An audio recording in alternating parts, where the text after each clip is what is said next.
G'day humans, welcome to the safe space for dangerous ideas. Here's a dangerous question for you. What happens if you openly disagree with modern genderqueer, non-binary theories of sex and gender? An even trickier question for you, what happens if you disagree with those theories and you're also a medical doctor?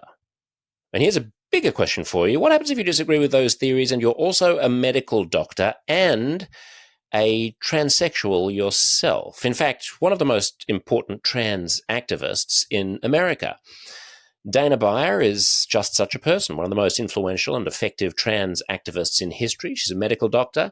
She's a self-described transsexual, which it hits the ear in a funny way these days, the word transsexual. It sounds a bit old-fashioned, maybe even a bit pejorative. But according to Dr. Beyer, it describes a real medical condition where your brain has the opposite sex from your body and always has, and you've been sure of this from an early age. Dr. Beyer believes this is related to intersex conditions and that intersex and transsexualism should be categorized medically in a way that deserves treatment and compassion, but are distinct from the current mood that we have for assuming that anybody who feels like their gender might be fluid or non-binary has the same, essentially, seat at the table as traditional transsexuals like herself. She believes that transsexuals are threatened, under threat, harmed by newer genderqueer, non-binary theories of sex.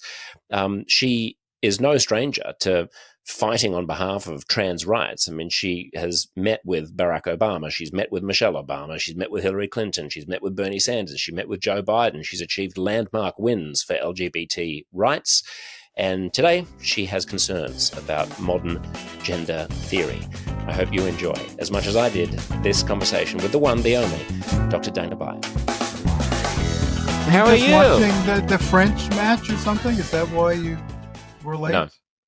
No, I was bundling children into the car and trying to avoid getting into another fight with my 6-year-old daughter, who is at a stage where she is refusing daddy cuddles when we have an argument. It's one of those strange things where I'm just a mess at the moment. I get it. I have an 8 and 7-year-old granddaughter and a 10-month-old. I just get back from them. So I know what it's like. Usually, up until this trip, whenever I come to the door, they both run out. They grab me by the legs. I know how to read. I know how to do this and that. This time, nothing. And I told my daughter-in-law, I said, what's with this? She goes, that's why we had the third one. Yeah. Don't worry, the same thing's going to happen to the third one. It's only a matter of time. But at least you have it for 6 years. Yeah. So by then I'll be dead. I'll be like Joe, It's like it's one of she's sick at the moment, my daughter. She's just got a chest cough, so she has to take medicine. And that's a amoxicillin or something. Yeah, erythromycin or something. Erythromycin or something. It doesn't taste good, like cherry chocolate or something. Well, it supposedly tastes like strawberry, but the moment they know that it's medicine, it doesn't taste good. I even put it in like a little Ribena. Do you have Ribena in the States? I know what it is. It tastes great. It's just sugar water, but it codes as medicine, and so then like Daddy's trying to force me to do something that I don't want to do becomes the theme. And normally I wouldn't let it ruffle me, but I lost someone who was very dear to me last week, and it was her funeral yesterday. And the funeral was yesterday. So it was just 2 hours of solid crying, and it was beautiful. It was wonderful. Again. But what's that? You have my condolences again. Yeah, thank you. You spoke about her in such beautiful terms. Oh, thank you. And, it's nice. I mean, eulogies are always terrible. We always suck up and stuff because nobody can bring themselves to bring up any negatives. But, it was good to get to know her through that's you. nice. I never have. She's an important person, obviously, in Australia and stuff. Yeah. And I got to know a little bit about your father, that Hungarian immigrant named Pops, right? So that's... even though you deny being Hungarian, I heard on your last podcast with that Frederick guy or something. Yeah, I honestly don't know where the Hungarian name comes from, because as far back as we can trace, which is not very far, because of records not being great in like shtetls in Poland. Right. They were Polish, but Who knows? But yeah, I mean, it's one of those funny things, Dana, where you have, all of a sudden I'm like crying about my daughter not hugging me, but actually what else is going on? Like, is it actually about dad? Is it actually about Judith? Is it actually about mortality in general? Right, of course. Yeah. It's and with everything that's going on politically, exactly. We see that mortality in our face. I've lost about a half dozen friends and icons from my youth. It's like my childhood is just dissolving away. Willie Mays dies, Orlando Cepeda dies, Bill Walton dies, Jerry West dies. Oh, all within like 6 weeks. And it's like, oh God, another one. And it just reminds me, they were only 13 or 14 years older than I was at the time. Yet they were giants. They were Gedolei Hador, as you say in Hebrew, the giants of the generation. And it's like, God, I mean, just, 12, 13 years older than I was. I know. In those days, that was, it was huge. And my 70-year-old grandfather, without any teeth, he was, he was like Joe Biden, basically, right? So, I mean, when you thought he was ancient, he was probably 59. That's right. He was, and it's amazing. So I was listening to a podcast on the Free Press about trying to encourage Joe to step down. It was a little history back to 1968, which is one of my favorite years to have lived through. And I remember when LBJ got on there and said, "I shall not seek, nor will I accept the nomination of my party, to run for president of this country." And it was stunning. And 1968 was the wildest political year in American history, probably after maybe 1924, 1876, but that's way before all our times. And so people would ask me this year, because I've been involved politically for a long time, they'd say, "Well, Dan, what do you think? Who's going to win?" Blah, blah, blah. I go, "I don't have a clue. I think this is going to be the wildest ride that any of you millennials and Zoomers and even Gen Xers have ever been on." And lo and behold, on June 30th, it's like 3 weeks earlier when the European Parliament voted, to go right. You did a beautiful Substack note on that, by the way. It's the most concise, clear one that I've seen. I've sent it around to people. Yeah. This is the most far right French government since Vichy. Oh, fuck you, man. I mean, these are a bunch of people who are tired of getting stabbed by Muslims in the street. Just get over yourself. So we had that, and then we had Joe at the debate, and then we had the first round of the French elections, and then we had the UK election yesterday, and now we have second round of the French elections. This is wild. I'm telling you, this is crazy. I don't know how it's going to turn out. No. I still believe that both of them may be dead by election. It's entirely possible. I mean, if you were an actuarial accountant, if you were a health data person, you'd be like, well, every day that goes by is a day that we're dodging the odds on those two.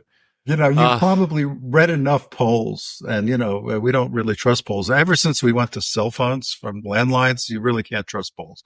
And I've done one for each of my 4 campaigns, and it's crazy.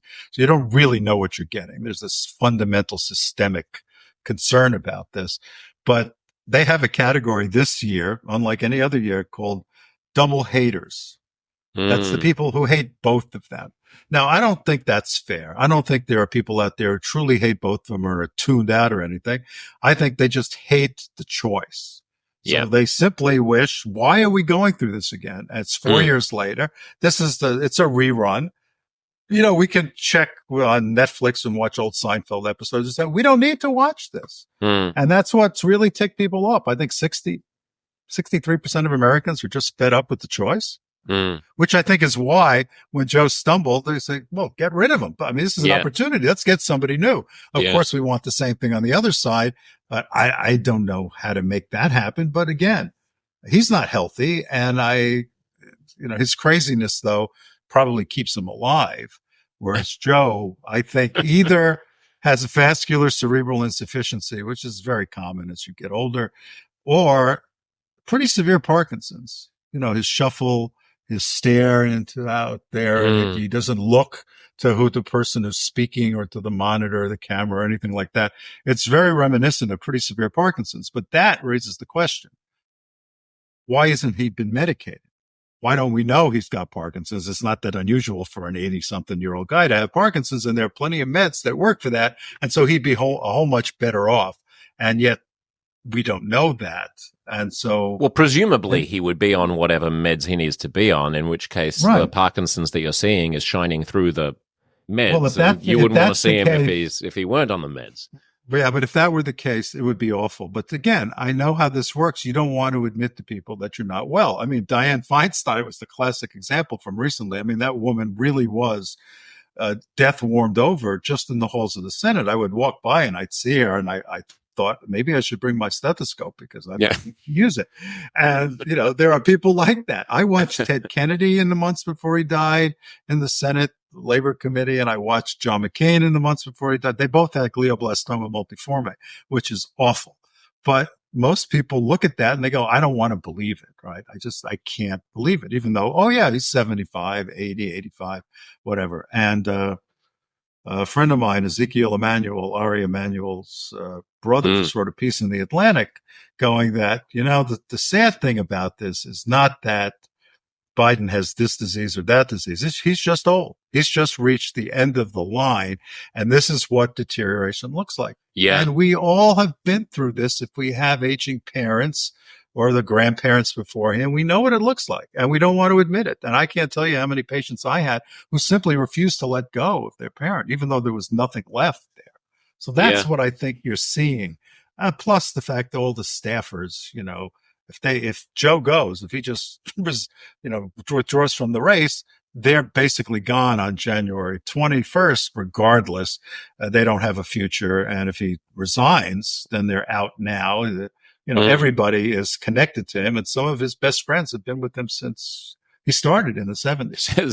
Since the Declaration of Independence was signed. There you go, with Ben Franklin, right? And Ben Franklin said, my friend Joe here, and that's like, we laugh about it, but the guy's had a hell of a career, and I know him, and I haven't worked closely with him, but I know him, and I have friends who did work with him on the Violence Against Women's Act in the 90s and stuff, and they really liked him. He's got his flaws. He had his plagiarism with Neil Kinnock and stuff. I was shocked when I saw Neil Kinnock still alive. He took a pot shot at George Galloway, which was very welcome, of course, from the UK elections. But Neil Kinnock? Oh, don't bring him back. People are going to start, hey, Joe, is this the guy you plagiarized from? Then that's another slap that he's going to get. Yeah, I remember in 2007, I loved Obama as a candidate, but I didn't think that Americans would vote for a black guy yet. And so Biden, that was a Biden-Hillary Obama race in 2007. Right. And I was back in Biden, and I remember having a conversation with some friends in New York, and we were talking then about whether Biden was too old as a candidate. 17 years ago, we were talking, is he too old? And then as soon as it became apparent that there was some steam behind Obama, I shifted my support to Obama. But this guy is fair weather friend. I am a fair weather friend to Joe Biden and stuff. But it's it's interesting that you say that you mentioned Zeke's point about, and Zeke was one of the architects of Obamacare, right? Healthcare, wonk. And he's a member at my shul on occasion. Just great. On the road, so yeah. What do you just as an aside? What did you make some years ago of his pledge that he was going to refuse medical treatment after the age of 75? He was like, you know what? Everyone should just die when they're 75. If they get I'm not going to take any products. I'm not going to we live too long. Just pack it in. Well, you clearly didn't listen to him because you gave your 6-year-old her antibiotics, right? Yeah, exactly. But no, I remember that. We argued about it, many of us, and then we laughed about it. I believe, I think he's 60 something now. I believe he was making a point. And the point is, and he knows this because he's involved in financing, healthcare financing administration, that 40% of the Medicare budget, which is people like me, 65 and older, is spent in this country on people in the last 6 months of their life. Now, if we knew that was after age certain, then we could deal with it. But we don't know when your last 6 months is. And so therefore, nobody wants to squeeze that at all. So I think he was making the point that we do keep people alive for too long for no good reason. The family gets involved and it's chaos. So he just said, no, you don't kill you. It's not like Logan's Run. You don't kill yourself when you turn 30. But if you develop a UTI go in and get an antibiotic for it. You let nature take its course. If you get pneumonia, which was in my day in medical school, the old man's best friend, because if you had a tumor or something and then you got pneumococcal pneumonia, you were dead within 3 days and you didn't suffer for the next 6 months or whatever. But we can't even talk about that anymore. Yeah. It's like talking about obesity. Dana, do you know Atulga Wanda's book, Being Mortal? Yeah. I thought that was the best. I like his stuff. The best encapsulation I've read of that argument, that basically, like, we are relentlessly, psychopathically fixated on fixing, and we have no respect for the sort of the human soul component of aging and death, that we're institutionalizing and medicalizing and squeezing out every last day of survival and ignoring like the context. But I can tell you already. So I just came from both my kids, the one with the 3 granddaughters and the one who's about to get married. And the one who's about to get married has told me repeatedly, he goes, I really don't want you to die. So he got me an Apple Watch to make sure I work out and stuff like that so he could track me. But I feel that. But I try to tell him my time will come. And when it comes, I have prepared you as best I could. I think you're doing great. You don't need me. So he said, okay, there's a book called 300 Questions to Ask Your Parents Before They're Dead, something to that effect. And I'm going to start asking these questions. I'm going to record it so I have that of you and stuff. And maybe you'll leave some words of wisdom. I go, okay, we can do that for the next decade or so. We'll just do that. I don't know. My parents died at 89, both of them. And I'm figuring, again, you mentioned actuarially, I'll probably live into my early 90s or something, and that would be fine. That's 20 years from now. But I don't want to be decrepit. I mean, I have my pride, and I don't want to be in a home. I don't want to go to assisted living. I put my mother in assisted living because she was impossible to manage. You get to a point that you say, I'm never going to do that, and then you do it. And everyone says they don't want it for themselves, but then when it comes to the crunch, they decide that they would prefer it to death. Yeah, I don't know. Do you guys have euthanasia in Australia? No, we have voluntary. It's a state by state thing because we're a federation like the US. We have voluntary assisted dying, they call it, meaning that the person has to do it themselves. A physician can't push the button, but a physician can assist you, and it depends. So it depends on the state. I know that in Victoria, where Melbourne is, they have it. And then I think we passed it. So it's basically you need 2 doctors and like 2 psychiatrists. You have to be of sound mind, this and that. You have to have a terminal illness. You can't do it just because you have, clinical depression or something. It's not like it is in it's not like Canada, right? Well, I don't know what... Canada is called MAD instead of VAD, and I think it's appropriate because they're now pushing people who are just poor or homeless to kill themselves. So right, and that's the criticism of some places like I think the Netherlands or No, we don't have that, but we have the minimum amount that I think you could regard as being humane with all of the rules around it. It's hard to get it done, but it can. So I've worked on that in my state legislature for years. We call it death with dignity. And I add and self-determination at the end of that, which is the point I'm making. The time comes, you just want to do it. You don't want to have to go steal your neighbor's shotgun and blow your head off in the bedroom, so your kids have to clean it up. But so my mother, who fell apart after my father died, and I brought her up to live near me and to be near the grandkids and stuff like that. She never recovered. She couldn't get over it. And then she decided to stop eating. She just decided to waste away. And she wasted away. And on the day after Thanksgiving, on Black Friday, we call it here, her sister came for one last visit, and they yelled at each other, did everything like that. And as I ushered them out, my mother grabbed me and she said, "Why the fuck did I send you to medical school if you can't kill me?" That was the first time in my life I ever heard her curse in my presence, let alone at me. You're like, well, they've got this thing called the Hippocratic Oath. Yeah, that's right. But she was not listening. It was like, after all these years and everything else, etc., I need you now. And I'm thinking, if this were legal, I'd have a really hard time doing it. Yeah. It's one thing to let a parent go. It's another thing to accelerate the process. I mean, it's so tricky because obviously I think about this in the context of Alzheimer's and other cognitive declines like that.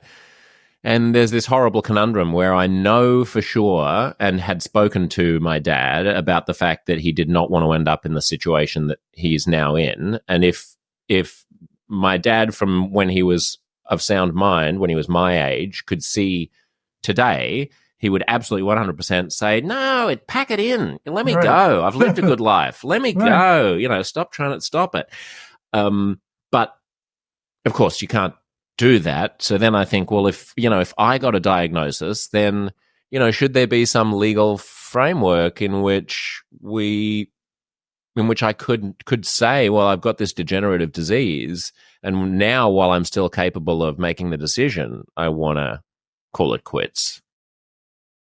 Yeah, there should be. It has to happen as we get older and as our last years become more decrepit, unless my son he's in venture capital, and he works with a lot of guys who are in their life extension, but, life extension with, your full cognitive ability. There's no point in just extending your life if you're going to be in assisted living. So, it's complicated. We have to adapt to it. Generally, it takes a couple of generations to do that. When you said you would pass by Dianne Feinstein in the halls of Congress, in what capacity were you in Congress that recently? Well, I've been in I guess a dozen LGBT boards, and my last one was A Wider Bridge. Have you heard of that? You know what that is? Okay, it's the North American Israel social organization, nonprofit organization. So I would go to speak to people. I was also a member of J Street. You've heard of J Street? Yes. But tell people in case they don't. Yeah, J Street is or see, this is a little awkward, is or was the pro-Israel, pro-peace, pro-democracy organization. It was created 15 years ago to set it apart from AIPAC, which was what we all did for like 30, 40 years before that. AIPAC was the only game in town. It was the Israel lobby, and this is how American Jews got to speak to their representatives about Israel and such. And AIPAC would arrange meetings and conferences and stuff like that. By the end of the Second Intifada in 2008, it was clear that we needed here in D.C. another organization which wasn't quite as right-wing as Netanyahu, he who became prime minister again in 2009. So J Street was created and has grown remarkably well over all those years, and I've been an active member in leadership. But and so I would often go. We would have lobby days, we'd call them. We'd go on the Hill and we'd speak to, if you're from Maryland, as I am, I'd speak to my senators and my Congress people, and the Virginia people would go to theirs. So twice a year, we would have these meetings and give updates to them from our perspective. AIPAC did it too. Every organization does it. Most elected officials spend most of their time raising money, number one, and number two, speaking to all these interest groups, because individuals don't have much influence unless you're Jill Biden and Valerie Biden and Hunter Biden, and that's all he's listening to. Okay, it is kind of funny to hear that. It's like, well, he doesn't care about this group or that group, whatever. It's like, it's his family now.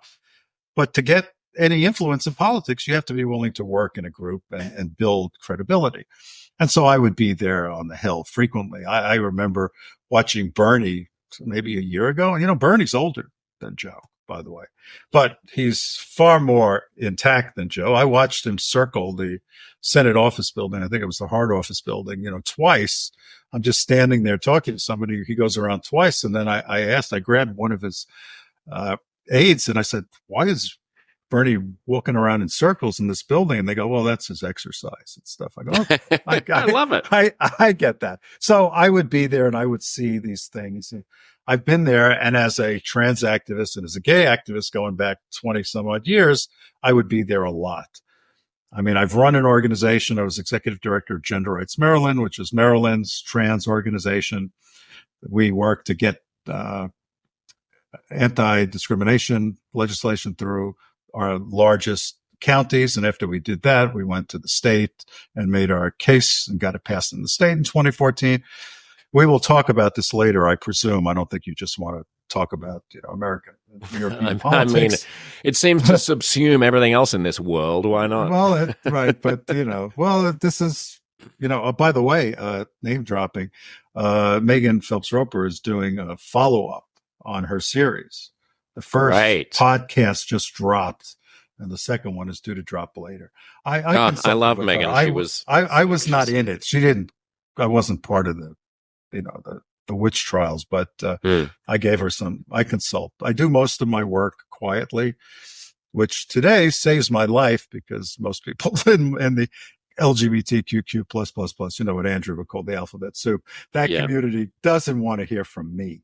But they do anyway. They have to, and whether they like it or not. But it's under the table. It's sub rosa. It's not out there. I'm not on the street corners. I'm retired from that. So in 2018, 4 years after we passed the legislation, my board chair and I decided, okay, we accomplished what we set out to accomplish. Let's just fold it up. The way Evan Wolfson closed down freedom to marriage in 2016 after Obergefell was decided in 2015. It's like, yeah, there's a good reason for that. But then there are other organizations like GLAAD or HRC that, because of quote unquote capacity building, they have to keep these people employed, have to find another issue to follow. And they just keep doing something. And they grab the quote unquote trans issue and they've ridden it into the ground and embarrassed the hell out of most of us. And now we've got a serious problem. I did hear how are they embarrassed. What's that? Like, GLAAD is an organization that was set up to do media for the gay community originally, and then for the gay and trans community. So they would have people watching TV all day, and they would note how many gay characters there were, how many homophobic slurs there were against those characters. And, we finally have a trans character on Law and Order. Oh, that's cool. Let's make a note of that and send out a blast and raise money from it. And then we'll have a big party annually, and we'll bring in those celebrities that are supporting us and do all that. That was perfectly fine. I chose never to join the board there, but that's because I'm not a Hollywood kind of person. But now they are the voice of science on youth trans, medicalization. They're the ones that are out there at the New York Times saying the science is settled. Like, who the hell are you? Really? There's not a single scientist or physician on that board. They don't know what they're talking about. It's pure ideology. And it's a shame that it's come to that, because we used to do this work, this advocacy work. We did it really well. We were really successful. You've talked about that. I don't have to repeat this. It's been 60 plus years, slow but steady. Just get out there and do it and persuade and don't harangue and don't tell people they're bigots and all the rest. And we succeeded.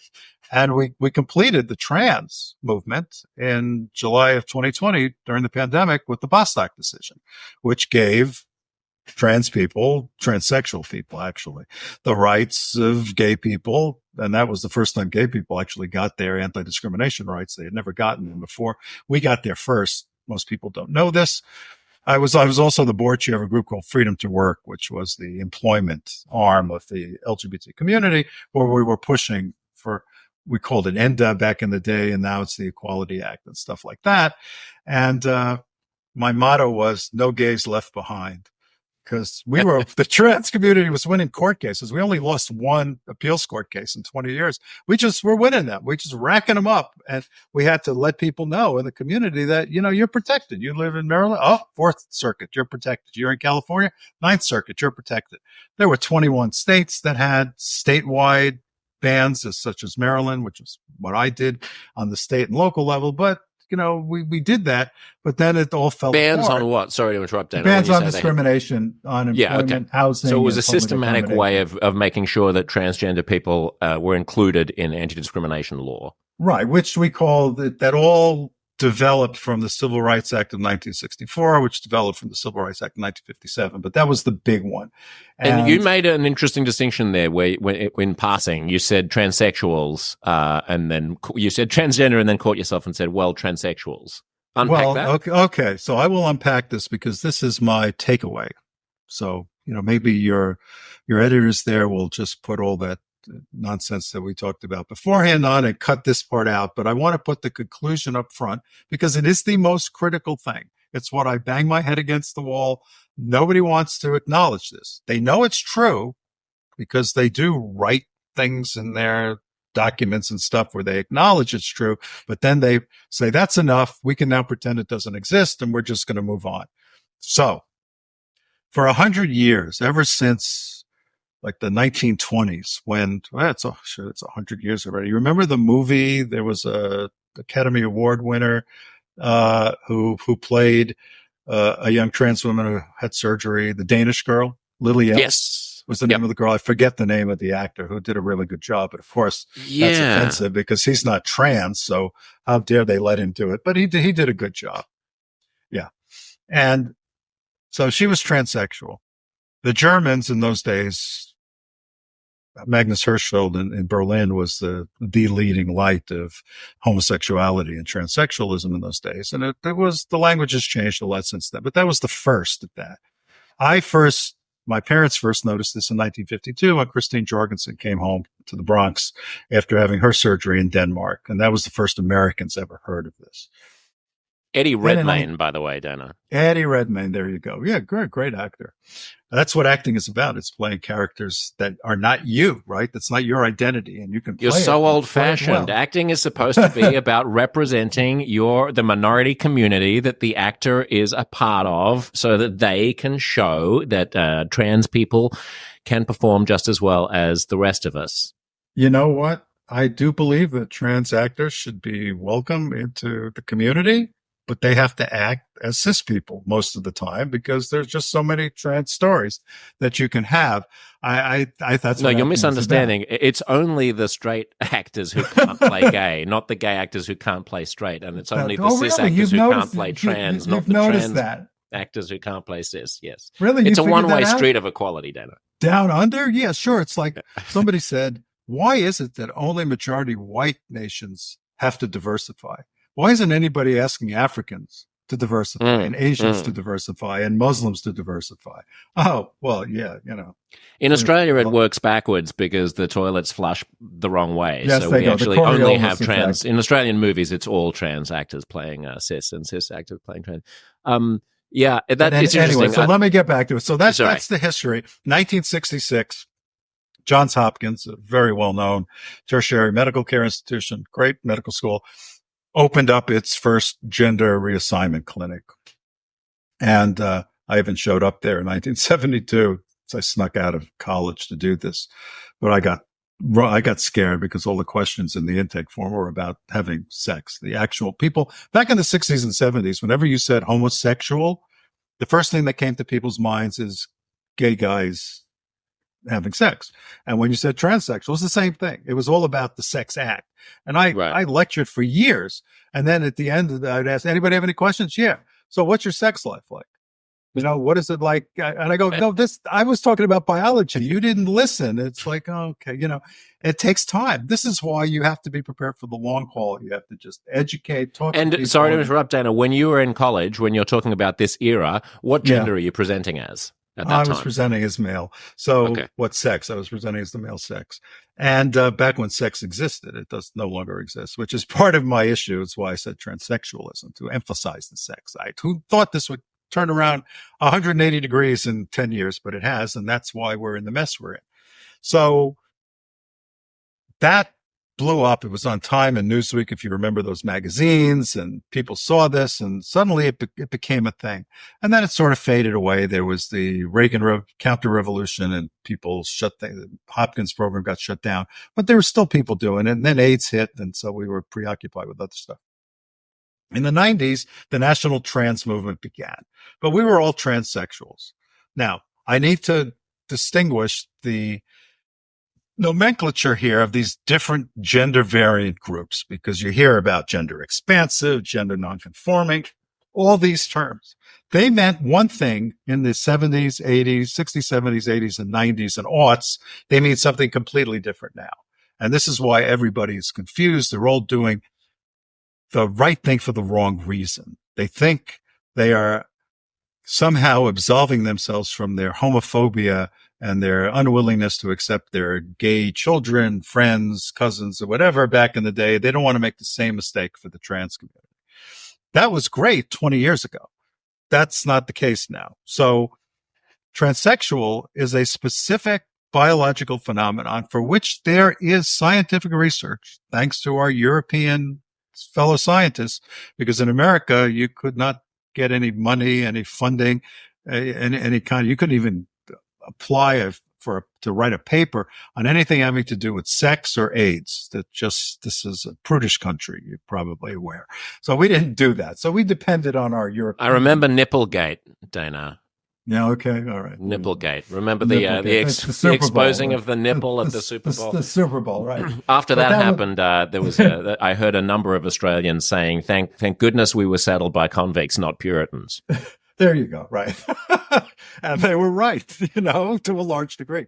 So we had to fight that, but we looked to our European allies. This is where they've been doing this science for 30 years. Brain science, okay? Cognitive science. They have evidence, posthumous evidence. Unfortunately, there's still no test for transsexualism. No MRI has the resolution yet to look at the nuclei in the brain that tell you whether you're male or female. We are getting there. They're getting better. The day will come. And then the movement will just lose its mind because they'll go, oh my God, you want a genocide, whatever. But speaking as a unpack that. What would the genocidal controversy be if we were to establish a biological basis for transsexualism? And that's what I was going to get to, because the few people over the decades who applied for sex reassignment, we used to call it back when sex existed, were transsexuals. This is something you're born with. It is a congenital disease. There are a couple of genetic issues, but they're small. I am a DES baby. Do you know what DES is? It's diethylstilbestrol. It's a drug that was created in 1948 in the hopes of preventing miscarriage. It didn't do that, but it caused homosexuality, transsexualism, female infertility, T-shaped uteri, and all sorts of abnormalities. And you should know about this because we dumped a lot of once we banned it in 1971, the FDA banned it in 71, companies started shipping the stuff to Australia, just so you know. Anyway, yes. So not for that purpose, for other purpose. DES is an estrogen. It's a very potent estrogen, about 10,000 times as potent as estradiol. So, and it crosses the blood-brain barrier. So my mother took this. She miscarried my older brother. This was right after the war. So keep in mind, the guys are coming home from abroad and they want to start a family. They kiss their, flames goodbye in 1942, and then they're on their way, and it's 3-4 years later and they're in a hurry. And, women miscarry. 30 to 40% of all pregnancies end in miscarriage. And it was a hard thing to take. So a couple of husband and wife actually at Harvard came up with this super estrogen, which they thought would prevent miscarriage. And they used it for up until 1971. The paper that proved that it doesn't work to prevent miscarriage came out in 53. But, doctors are people too, or humans, as you would say, and they would just keep using it. It's like giving your daughter who's got a sniffle or something. She's got a cold, put her on antibiotics. That doesn't work for a virus. So, but you got to give something because you would lose your mind if, you're not giving me anything, I'll go to the other doctor. So this is the way medicine works. You got to do something. So they kept doing it. There are probably, I don't know. I mean, there are thousands upon thousands of people like me who were exposed to that in the late 40s and the 50s and were trans as a result. I worked on the research that proved that was possible and presented in 2005.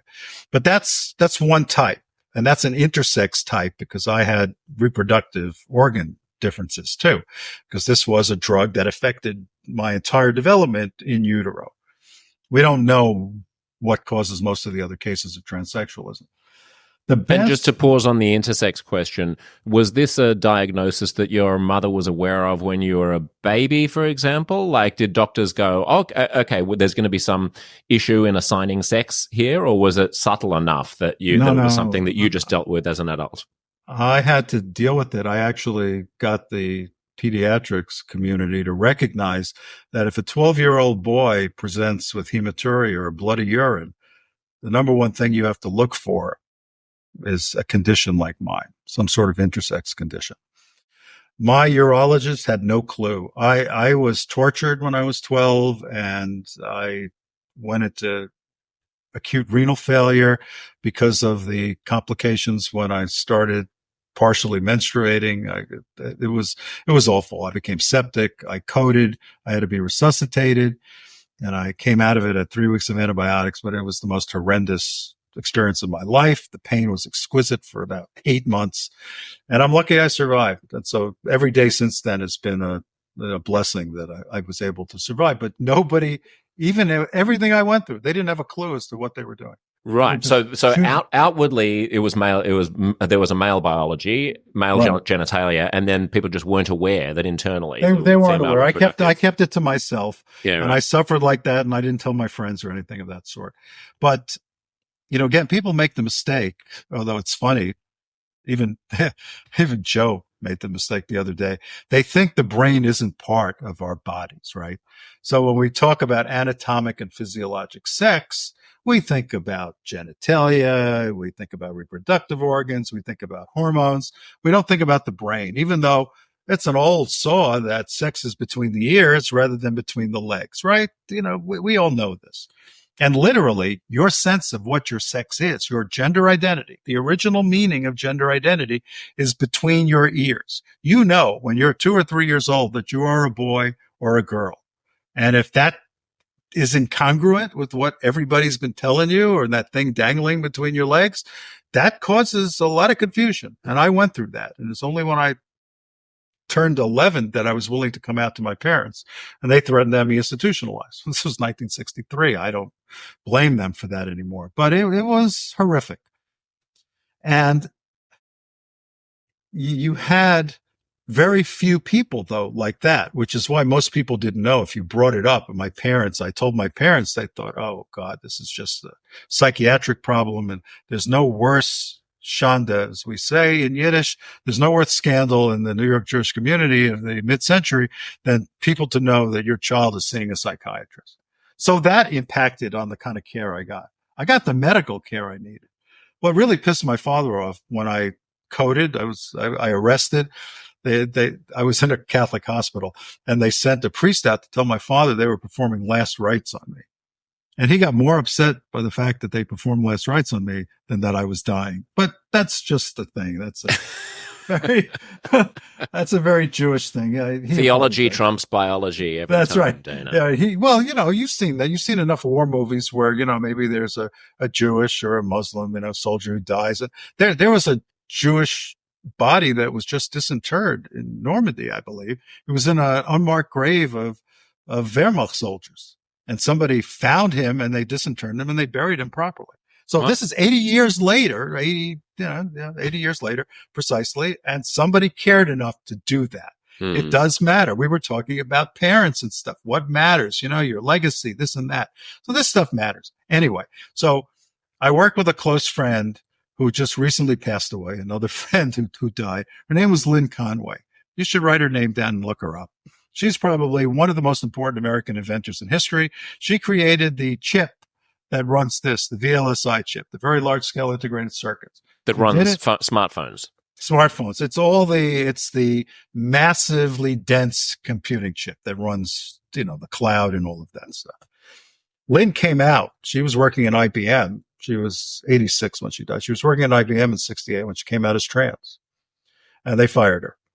And then she decided to go stealth, and she just lived as a woman, and she worked for Fairchild Semiconductor, and then she worked at Xerox PARC, where she... And sorry, was she employed at IBM as a woman, or was she presenting as male? No, she was employed as a man, and she transitioned, and so she came out that way.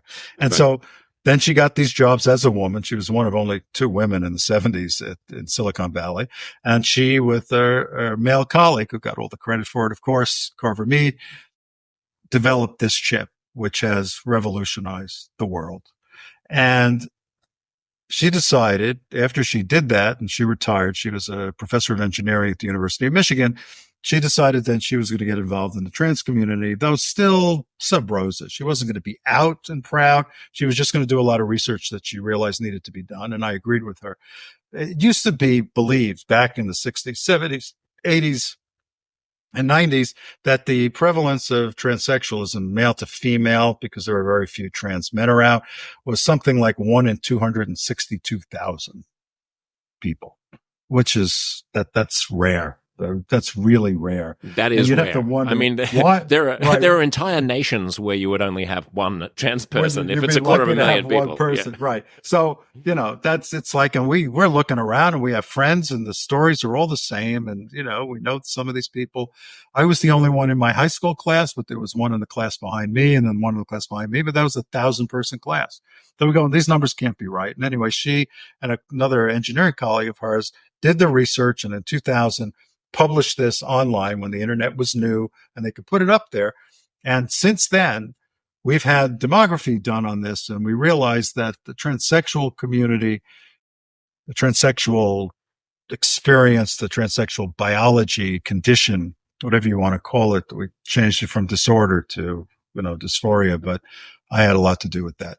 But so we went from 1 in 262,000 to 0.3%, 0.4%, maybe 0.5% at the most. So, 0.5%, it's a lot. One in a couple of hundred.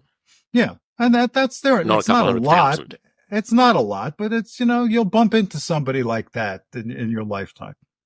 Well, it's enough that if there was a disease that killed, 1 in 200 people, I wouldn't be going outside. Right. You wouldn't. But also, look, so this was at a time. So you remember there was a search for the gay gene, right? I knew those guys back in the 90s who were looking for it, never found it. We found a lot of the Europeans found a lot of the nuclei in the brain that did determine your sexual identity. Sexual identity is much more appropriate than gender identity, but you Aussies had sexual identity for homosexuality, so we couldn't use it. Is that right? Up a lot. Yeah, you screwed up a lot of stuff. It was terrible, but I won't hold it against you.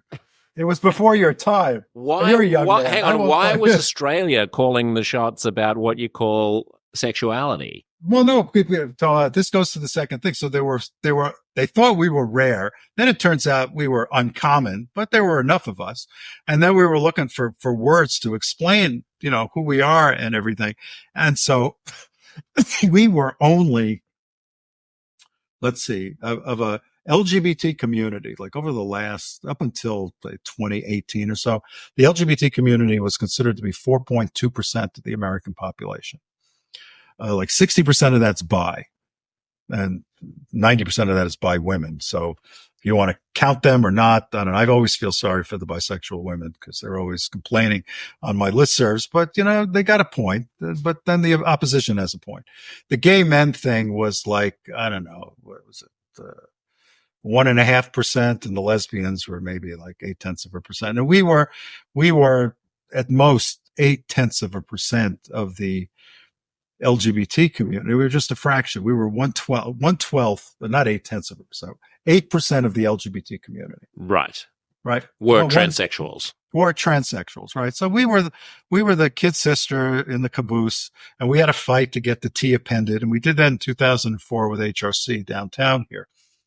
And so at that point, it was like, well, yeah, what about us, right? Because we are sexual minorities or sex and gender minorities. That phrase has been used at the time. But when we were talking about, the gay community had sexual identity, and then they had sexual orientation. In the U.S., it became sexual orientation. So we had to go with gender identity. It's one of those historical, defaults that happen. You lose control of it, and it just happens, and you deal with it.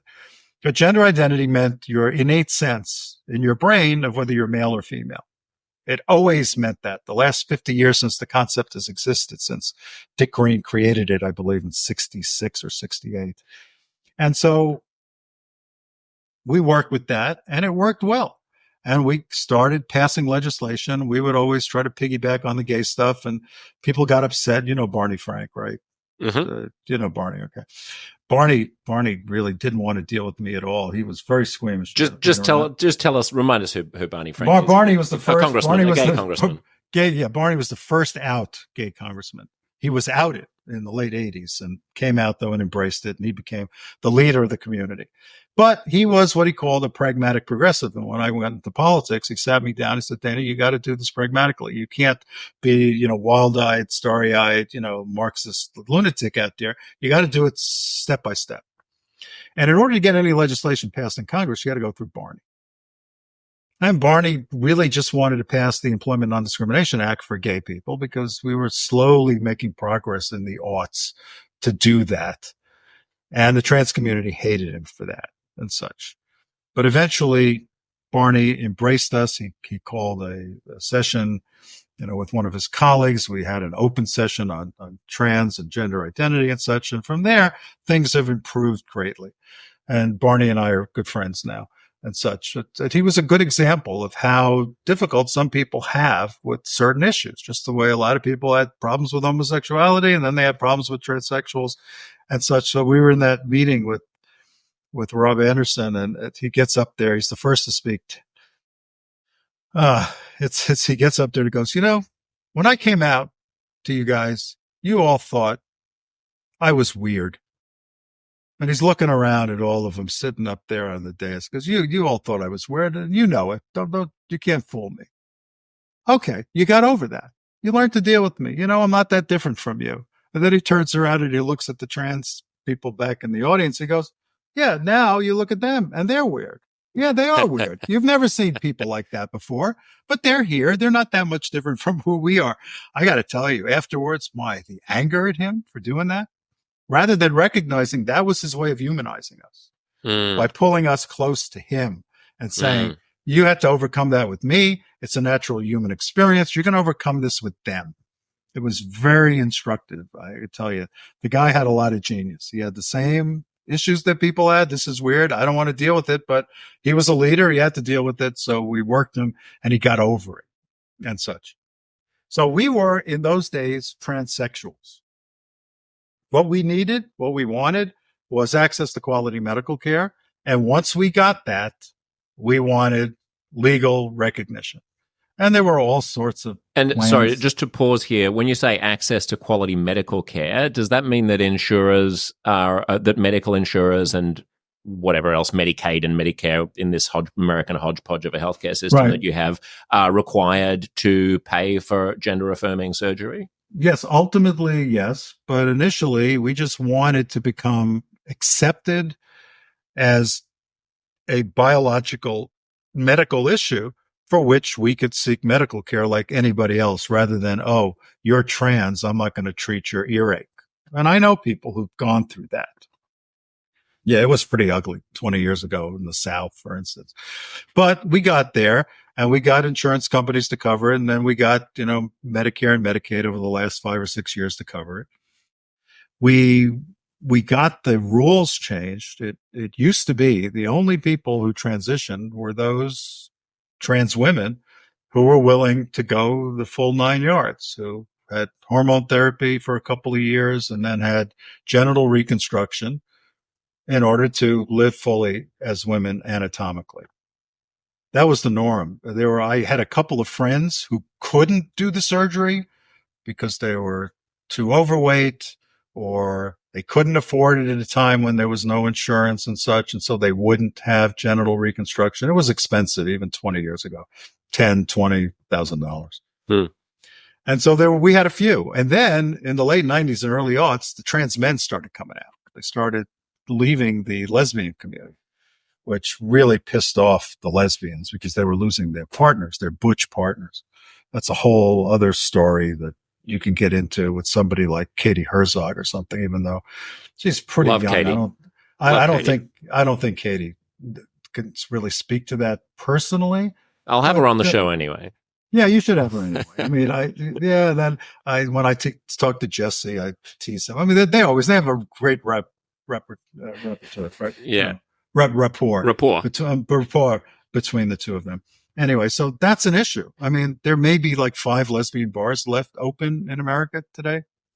So these butch women started transitioning, and it's very hard to do genital reconstruction for a trans man.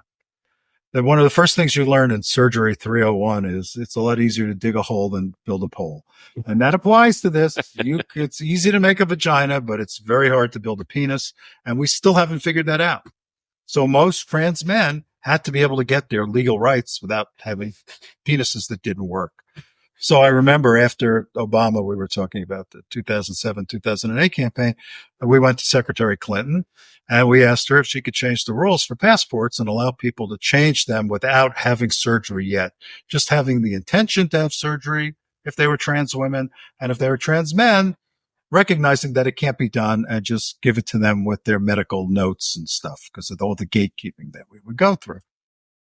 We had the Good Housekeeping seal of approval all these decades. You had to go through the medical community. You needed psychologists, social workers, psychiatrists, endocrinologists, you had surgeons. You had to go through all that.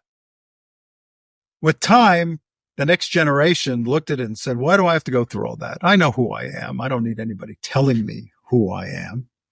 And that's true. I mean, I breezed through it because I said, look, I'm a physician and a surgeon. I know what I'm talking about. And they go, oh, okay, I'll defer to you. And I would teach these people rather than have them try to lecture me about what I am. But I get it. But you have to realize, sort of like Barney's engagement with his colleagues there, that people need to be brought along. If you make the case that you deserve not to be discriminated against in employment or housing, you need people to believe that you pass muster with an organization, with a physician, somebody is saying you are who you are. We don't have that today with self-ID. That's the problem in the adult trans community. This is what roiled the UK. This is why J.K. Rowling got tried for witchcraft and stuff. Dana, just to push back on that, we don't expect the same of gays and lesbians. Like, if I say that I'm gay, medical treatment. No, but in terms of just, say, anti-discrimination law, if a person is discriminated against on the basis of their homosexuality, we don't say that there has to be some independent verification of their homosexuality. We just take their word for it. So why wouldn't it be the same with trans? Because it's a medical condition, and you have to go through a process and such. But isn't that the point that's being contested? Whether it is exclusively a medical condition, like the trans activists who you butt heads with would say, well, yeah, okay, for you it's a medical condition. For us, it's an internal state of identity. No, well, it's an internal state of identity for us, but it's based in a medical condition, and this is where all the chaos goes now. So when I started work in the American, when I was at a WPATH meeting in 1993 before I transitioned, but then after I transitioned, I would go to all of them. I know all the players. I've spoken to them even as recently as 2 years at the WPATH conference in Montreal, and others via email and on phone. They all know what's going on. Back in the day, I told you what the numbers were. I brought them up not to just seem like a math nerd, but because we were very few. And you know that as of like 2018 with Lisa Libman's paper on ROGD, which is a sort of a bizarre acronym, but okay, we'll go with it now. What's ROGD? Rapid onset gender dysphoria. This is all the adolescent females who suddenly claimed to be trans in 2018 during the Me Too era. And it's like, who are these people? They're not presenting with the same history. It's nothing like anything they had seen. And it became clear to me then that these weren't transsexual people, that something else was going on. And that's going to be my main point here eventually. But say 20 years before, 15, 20 years before that, the trans community, which had taken on transgender as its formal name instead of transsexual, because again, it didn't have sex in the word. Transgender was a term coined by a woman named Virginia Prince, who was a permanent crossdresser. She wasn't transsexual. She didn't say she was female. She just lived as a woman and wanted to live as a woman, and she needed a word for it. She called it transgender, and we sort of embraced that. And eventually, with time, just the way the homosexual community dropped everything and just went with the 3-letter, 1-syllable word gay, we went with the 5-letter, 1-syllable word trans. And it worked when only transsexuals were applying for surgery and for legal name change and anti-discrimination protections and such like that. That began to end. I first noticed it in 2013, and it's accelerated since then. I gave you the numbers for there are like 4 or 5 times as many, gay people as there are trans people, gay men as trans women, stuff like that. There were 40 times as many male crossdressers 20 years ago, and there are now. Male crossdressing is a thing, okay?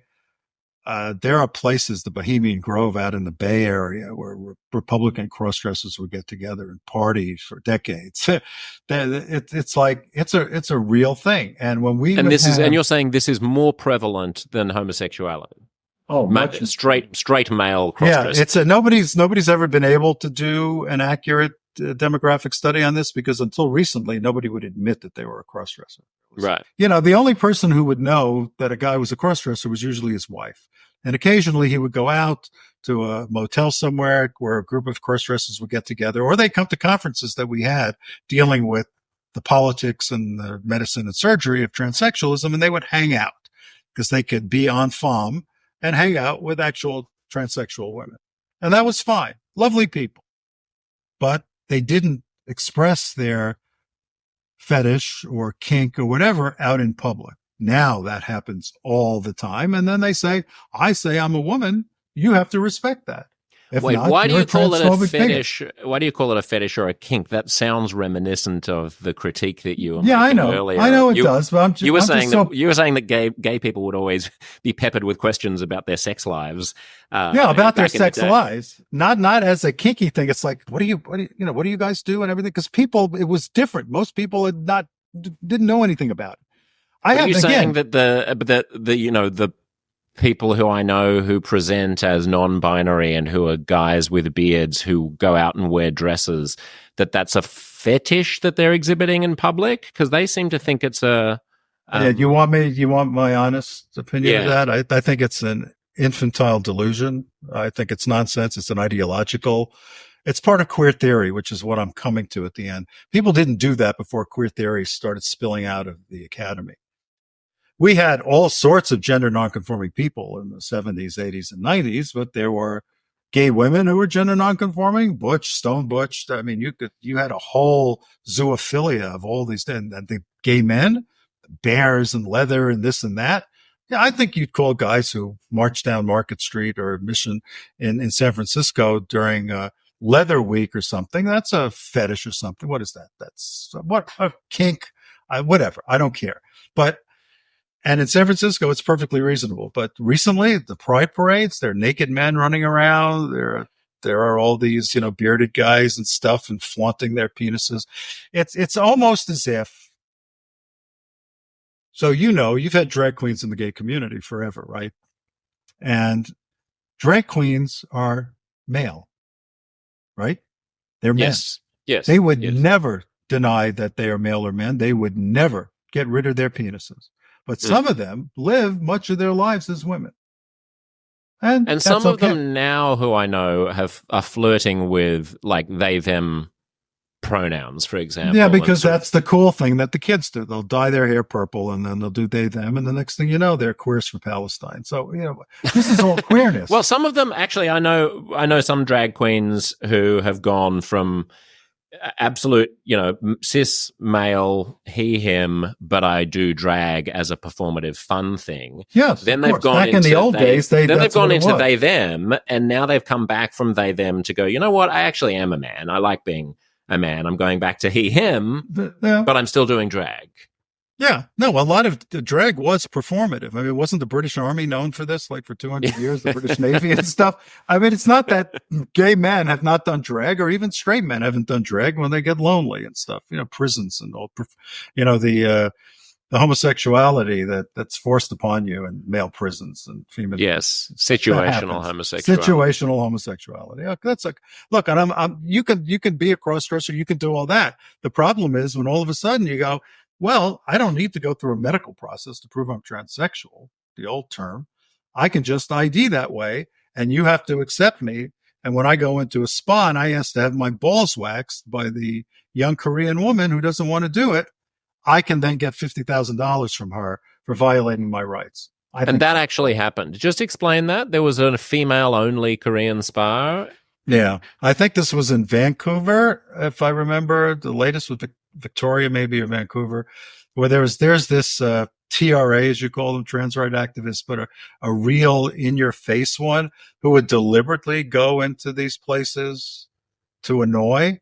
not to make a point that, hey, I'm a woman just like you. Don't I look like a woman? And most of these people don't look like women, and they scare the hell out of women who are half their size, right?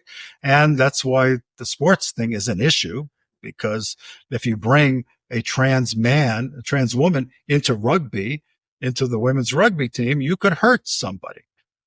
I mean, Mbappe got his nose broke and he had to come out of the game today when he got hit in the face again. I mean, this is just men playing. But if you bring a guy like him into the women's soccer and he's banging into people, and no, it's not fair. We got gay rights because we asked for fairness. Treat us the way you treat your straight brothers and sisters.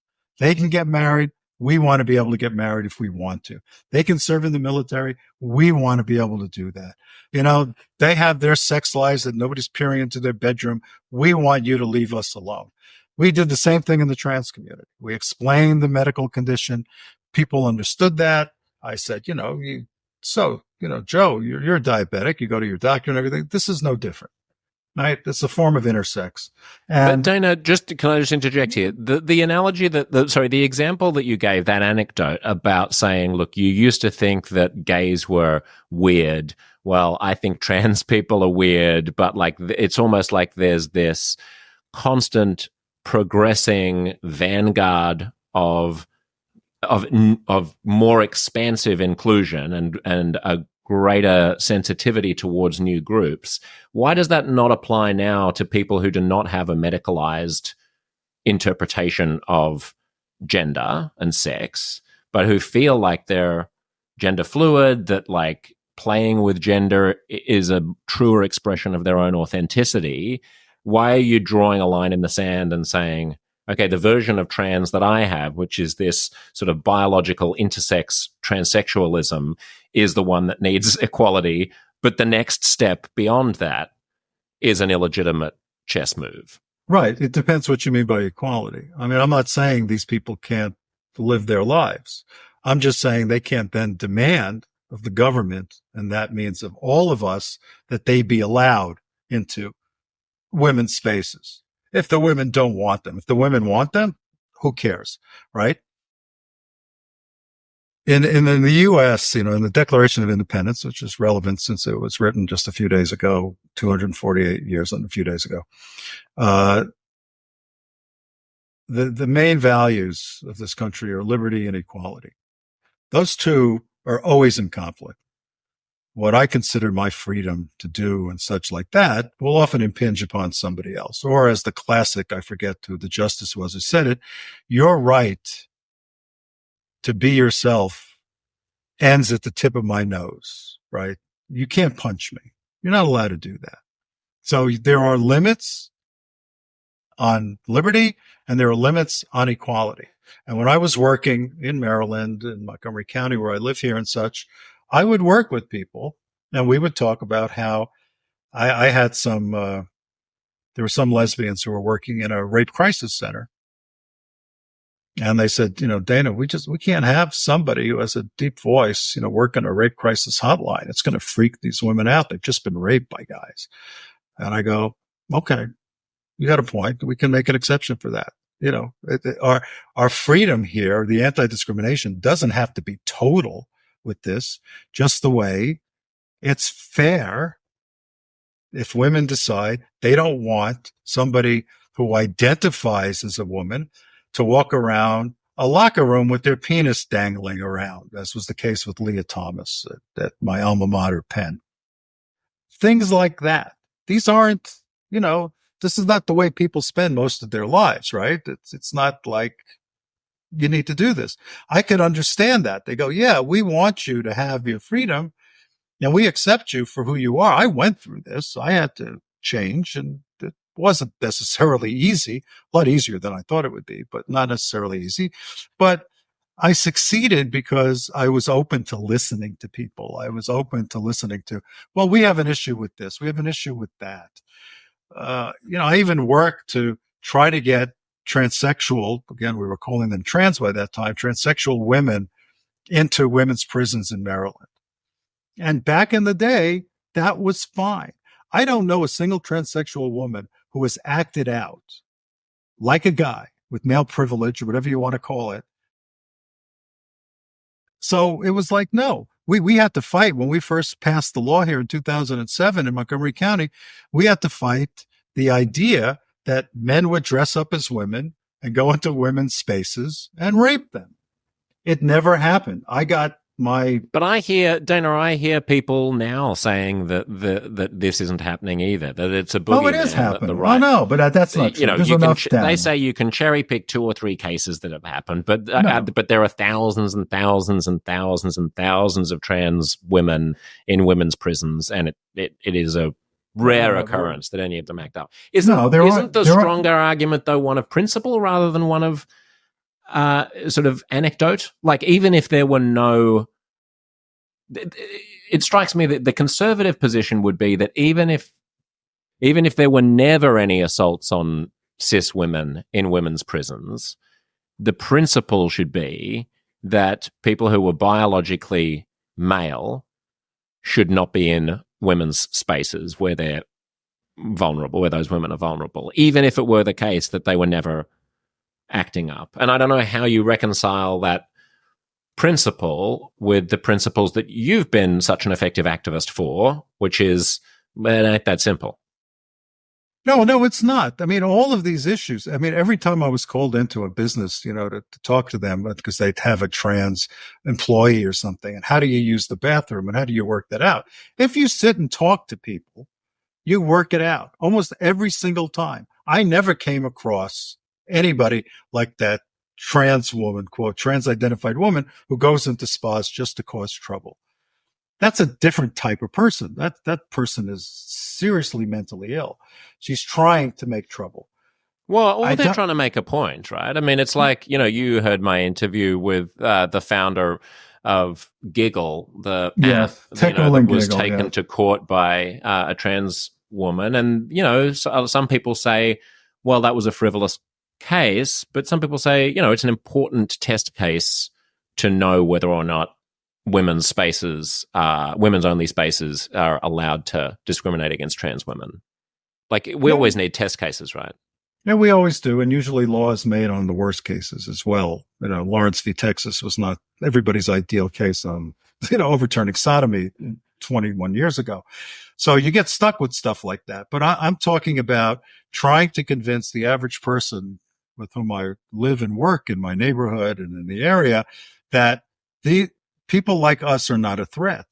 And people like us were not a threat until queerness came into society. And now you have, and there are enough examples, that's not just anecdotal, there are enough examples of men who rape and kill, get convicted, and then announce that they're women, right? There are enough of those. You can Google them. You'll probably find dozens of them at this point, particularly in the UK. I don't know why Scotland is a particularly hotbed of this, but that's a problem.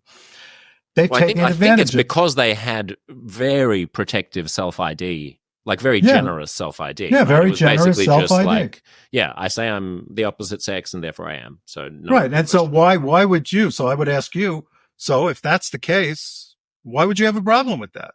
If a rapist and a murderer, wants to self-identify as a woman, shouldn't he be able to be in the women's prison? But if you ask the women there, they don't want a guy with a penis walking around because he's already used it to harm other women. So this is the way. I think, look, let's be fair. So as not to be histrionic, I think you would easily get a compromise in any jurisdiction that would say, if you have been convicted of a sex offense, then you don't get to transition post hoc. Then why hasn't it happened? You can, but you're not going to go into that. You're going to, if you've ever been a sexual offender, then you're going to go into the prison that is gendered to your but it hasn't happened. Sex. It hasn't happened. The trans rights activists in the UK just, go crazy when you even suggest something like that. That's the kind of compromise I'm willing to do. Right. If somebody wants to be, I saw a couple of weeks ago, I went to my farmer's market on Sunday and there was a cross-dresser walking around. That's not the thing I had ever seen before. None of the cross-dressers I knew in my day would ever go out like that. Because the guy not to a farmer's market. I mean, they're not going to pay that kind of money for a zucchini or an aubergine. Right, of all those things. Right. This was a man in a dress. People were saying, you see, there's a man in a dress. I don't know why they feel the need to do it. I think they just sort of feel liberated in a way because they've been in the closet, they've been in the house, they've been in the motel or whatever, the conference, and now they can finally just go out and do it. But do we really need to normalize that? I'm not saying make it illegal. I'm just saying, do we really need to normalize it? And we're talking about. Well, let's talk kids. about the potential downsides of normalizing it, because I have the sense that your experience over the past decade has been frustrating to you in seeing the way that the transgender movement has gone, and that you have a sense that it's actually made the fight harder rather than easier. Right, that's true. So I want to get back to the terminology. Yeah. This is queer stuff. Queering means to overturn the status quo. If it's cis heteronormative, or as it is now, cis hetero / homonormative, because you're a target too, then there's something evil about that because you're the oppressor, you're the victimizer, and that needs to be overturned. So that's what this is a part of. That's why I tell people, don't support anybody who says they're queer. And I'm not talking about some 80-year-old who goes, yeah, I used to be beaten over the head, people yelling queer, fag, and stuff like that. I want to embrace it now. I'm talking about the way the movement uses queer today. That is part of a postmodernist, deconstructionist mangling of language that has changed so that trans no longer means transsexual. Gender dysphoria now means gender nonconformity. Gender identity simply means your feeling at any given time, and it can change from day to day, right? Gender fluid and everything. I remember sitting in the Senate hearings down in Annapolis in the Maryland State House and explaining to people, no, we don't wake up one morning and think we're a man and then the next morning and think we're a woman. Now that's normal. That's not transsexuals. And I don't think people like that should be given legal recognition to be able to do that. If you want to do that in your life, I know most of my gay male friends call each other cis or she, right? I don't care about that. And people who use they, them pronouns, I just ignore them. I refuse to do it. That's my right, though. This is what I mean. You can live your life, but the minute you cross over and demand that I accept you, that I recognize you, that's a step too far. We never did that. Gay people never did that, and trans people never did that. We made ourselves known, we explained, and then we succeeded, including a rather conservative court back in 2020. So what trans means today, and this is, I mentioned the ROGD Lisa Littman episode, is that all these adolescent girls decided all of rapid onset gender dysphoria, which was really, that's not an appropriate term, but it's what's become accepted. So I'll accept it. And male cross-dressing is now known these days as autogynephilia or AGP. You may have heard that. Yeah, but I thought that was pejorative, and they don't like it because it implies that it's a sexual fetish, whereas some people who cross-dress just feel like it's a non-sexualized gender play. Yeah, Ray Blanchard coined that in the 90s, and I had plenty of arguments with him. And I think it's simply a literary term for cross-dressing fantasies and such. And cross-dressing, again, we're talking about 10% of the male population. There's a wide spectrum. Some people just do it because it makes them feel comfortable. Others get their kicks. And certainly when you're younger, you get more of a kick out of it sexually. It's very complicated. You get more of a kick out of everything when you're younger. That's just how life works. That's how biology works. That's right. Right. I mean, sex now in my 70s, I don't, I should have been chosen as the Grand Marshal of the Pride Parade as the asexual. They had one in London. I'm proudly asexual. I'm old. I'm decrepit. I don't care anymore. So that's an identity. I mean, are you crazy? That's why it's farcical. But wait, surely there are some people. Isn't it true that there are some people who have just who don't have the erotic switch? That they're just not. They've never been turned on by anything. They're That's not, right. Sexual. But why is that a protected category? Who the hell cares? Just don't have sex. Who cares? The funniest one. No, but if they got fired because they revealed that about themselves in an intimate moment in the staff kitchen with one of their confidants, then you would want them to be protected. That's so stupid. That's So here's the funniest one. Somebody I'm trying to be woke, Dana. I know. Somebody coined the term demisexual. You know what that is? Remind me. That's somebody who's interested in only one partner at a time. And so everybody jokes about that. You mean like 95% of the certainly of women, Yeah, and probably right. 80% of men. I mean, And a what do you lot make? of non-human mammals as well That's at right. That's demisexual. right. That's right. Because we've found gay penguins and stuff. I actually Right. saw some in Antarctica when I was there like 5 months Ah, ago. So whatever. But it's like, some of the stupidity. People asked me how I identified after I came out. What my romantic relations. I said I'm a sapiosexual. I like smart people. I like people who are creative, who are curious.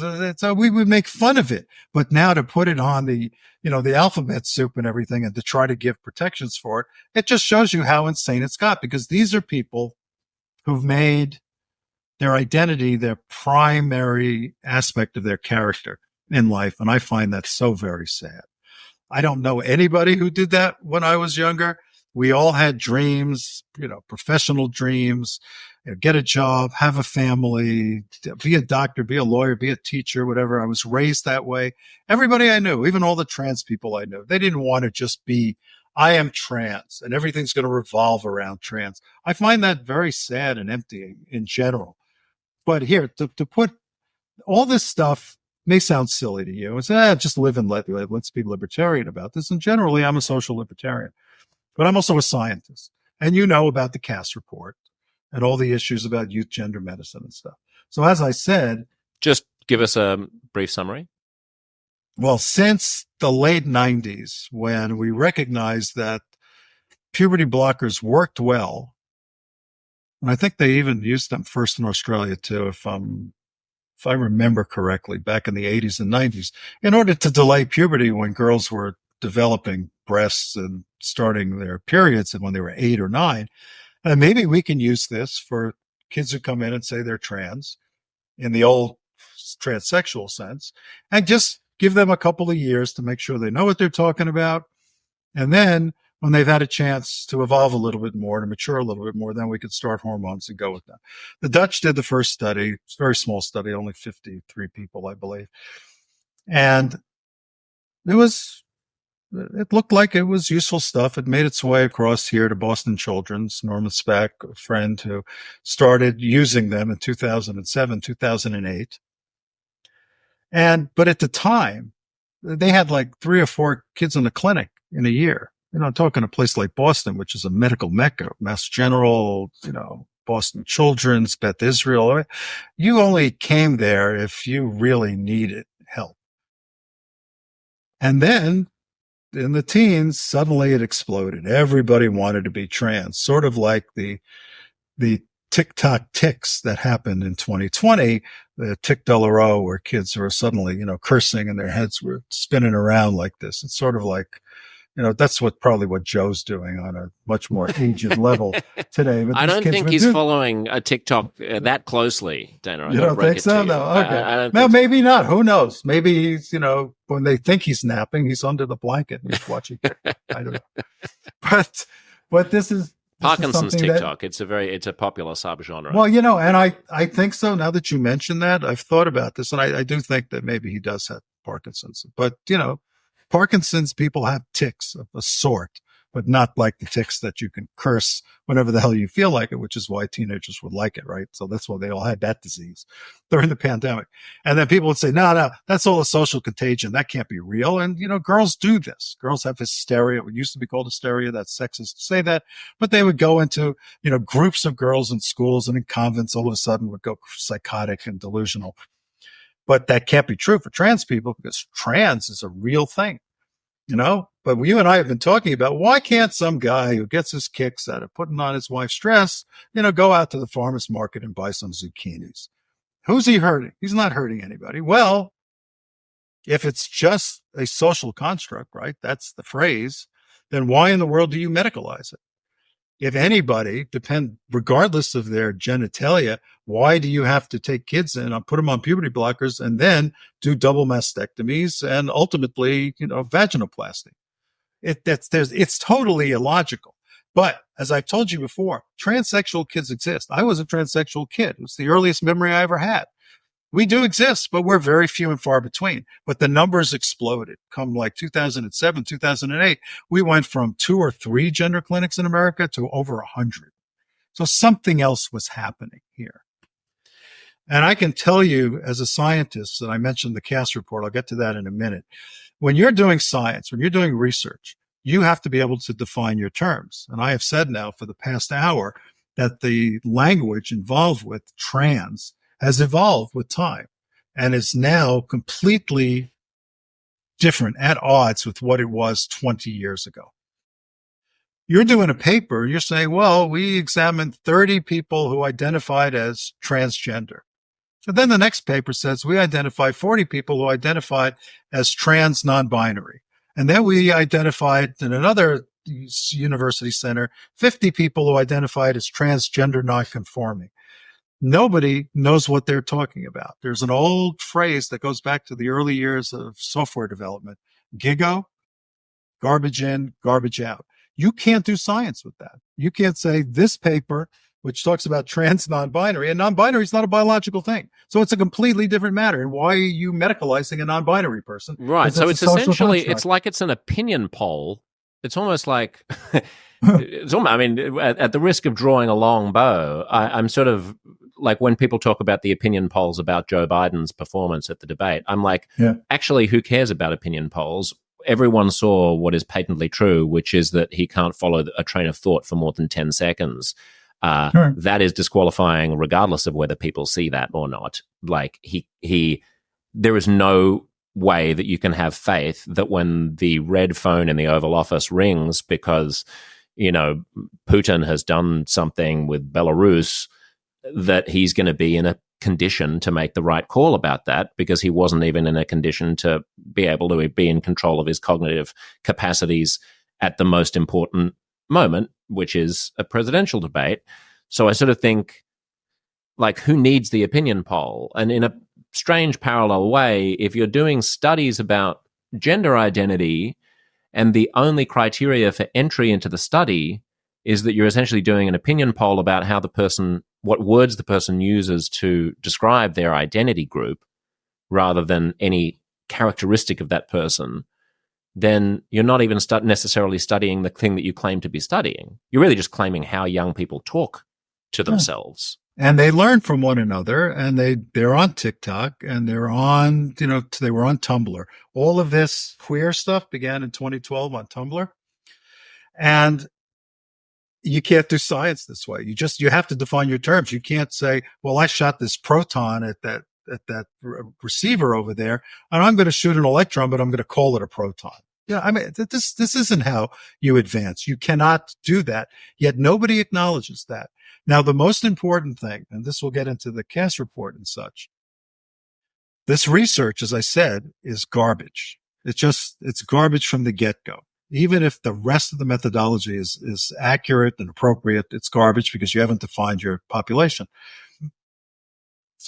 So you're trying to do these evidence-based studies on junk. The WPATH, which World Professional Association for Transgender Health, you've talked about it here before. There's SOC 8, the Standards of Care version 8, which came out in the fall of 2022. That now it appears that Admiral Rachel Levine, a trans woman who's the Assistant Secretary of HHS, Health and Human Services, and such, was sort of sticking her thumb on the scale for that too, which explains why Rachel refuses to talk to me and has refused to talk to me since that conference in 2022. But so I know a bunch of people, and I know a bunch of people in the business who know what they're doing is wrong. They're very uncomfortable with it, but they can't bring themselves to stop. There is a couple of paragraphs in the adolescent section, which is really what youth gender medicine is about. There aren't that many children per se. It's youth gender medicine of adolescents.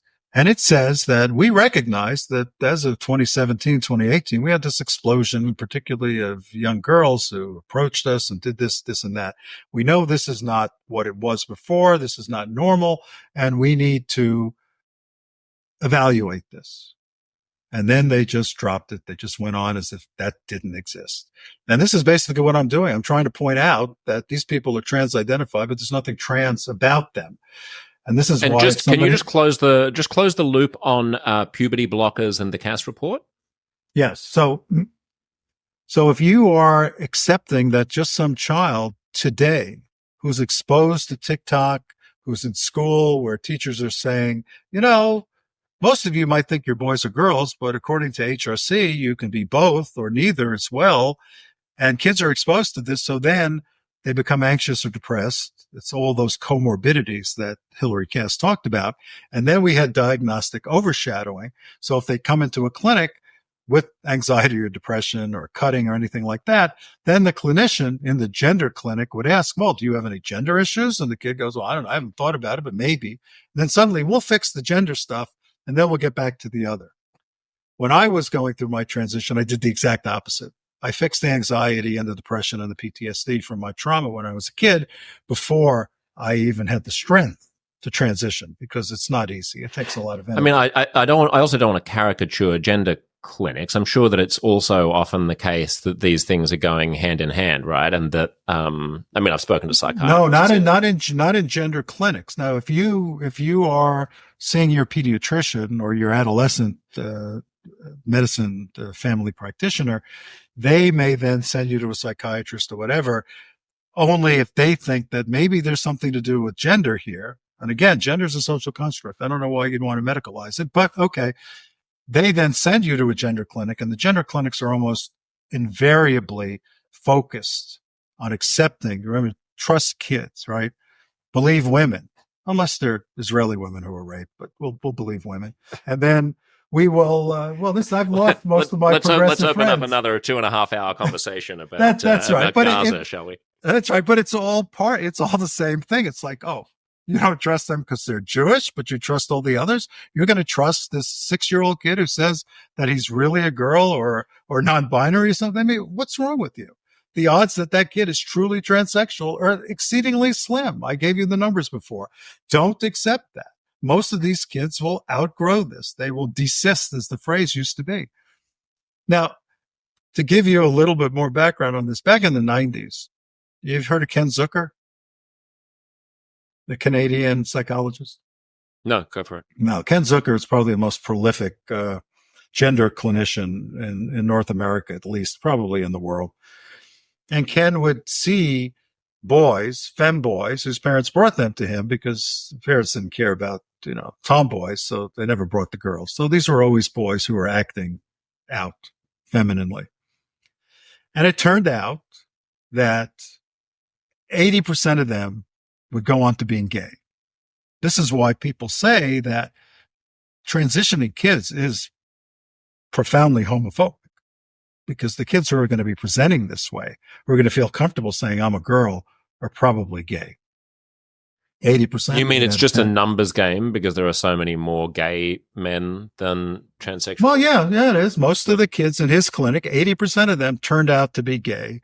15% of them turned out to be straight. They got over it. They desisted. And 5% of them were transsexual. Ken never really accepted that transsexual people existed, which was a problem. But as the research was done, he became much more open to it. And by the last time I saw him about, 5-6 years ago, he accepted that transsexual people exist, but not this, flood of people claiming to be trans. That was true then. And we argued about it against him because he didn't care about the transsexual girls in that. The transsexual girls behave very differently than the gay boys for the most part. Again, like you said, every person is different. You can't be precise. And there's no medical test. There's no blood test and there's no scan yet that's available. As time has gone by now, most of these people are not transsexual. Most of them don't even pretend to be trans in any way. They just call themselves, like this American woman who's on the Olympic team. I think she's running the 5,000 meters or something. I forget her name. She's proudly trans non-binary. I mean, seriously, what does that mean? You go by they, them. Is she a biological female? Yeah, she's a biological female, so she was accepted on the women's team. There was no problem with it. And she's a woman, and she's running with women. And just because she calls herself they, them, doesn't put her in a separate scientific medical category. It's just absurd. And to me, as a transsexual who was a transsexual kid and worked hard to get those kids to be recognized and to get care for everybody of all ages, to see this flood of people pretending to be trans or just saying, I feel like, having a beard and putting on a dress, it just makes a farce out of all of it. And I hear this from parents and such. There are too many parents who take it seriously if their kid comes home from school and says, I've changed my pronouns or I've changed my name. And a lot of schools are not allowed to tell parents. And I know parents who've seen that. During the pandemic, I saw people would come to me again because I was the lead trans activist in Maryland and say, our 16-year-old daughter just came to us, says she wants to have a mastectomy. What do I do? And I'd sit them down and say, well, does she have any friends that feel the same way? Oh, yeah, about a third of her homeroom is trans non-binary. I go, just keep her locked down in the house with everybody else and she'll get over it. And a lot of them just got over it once the pandemic ended and they were able to get out and have real lives. Is it, in addition to potentially being caused by some kind of, social contagion, at the risk of using that term, is there also a factor of people trying to do the right thing by being allies? Like, especially not in adolescence so much, but I'm thinking about this Olympic runner. Like, it's almost, imagine if you'd made an analogy to race and people who are Southern European and slightly darker skinned, like, an olive-skinned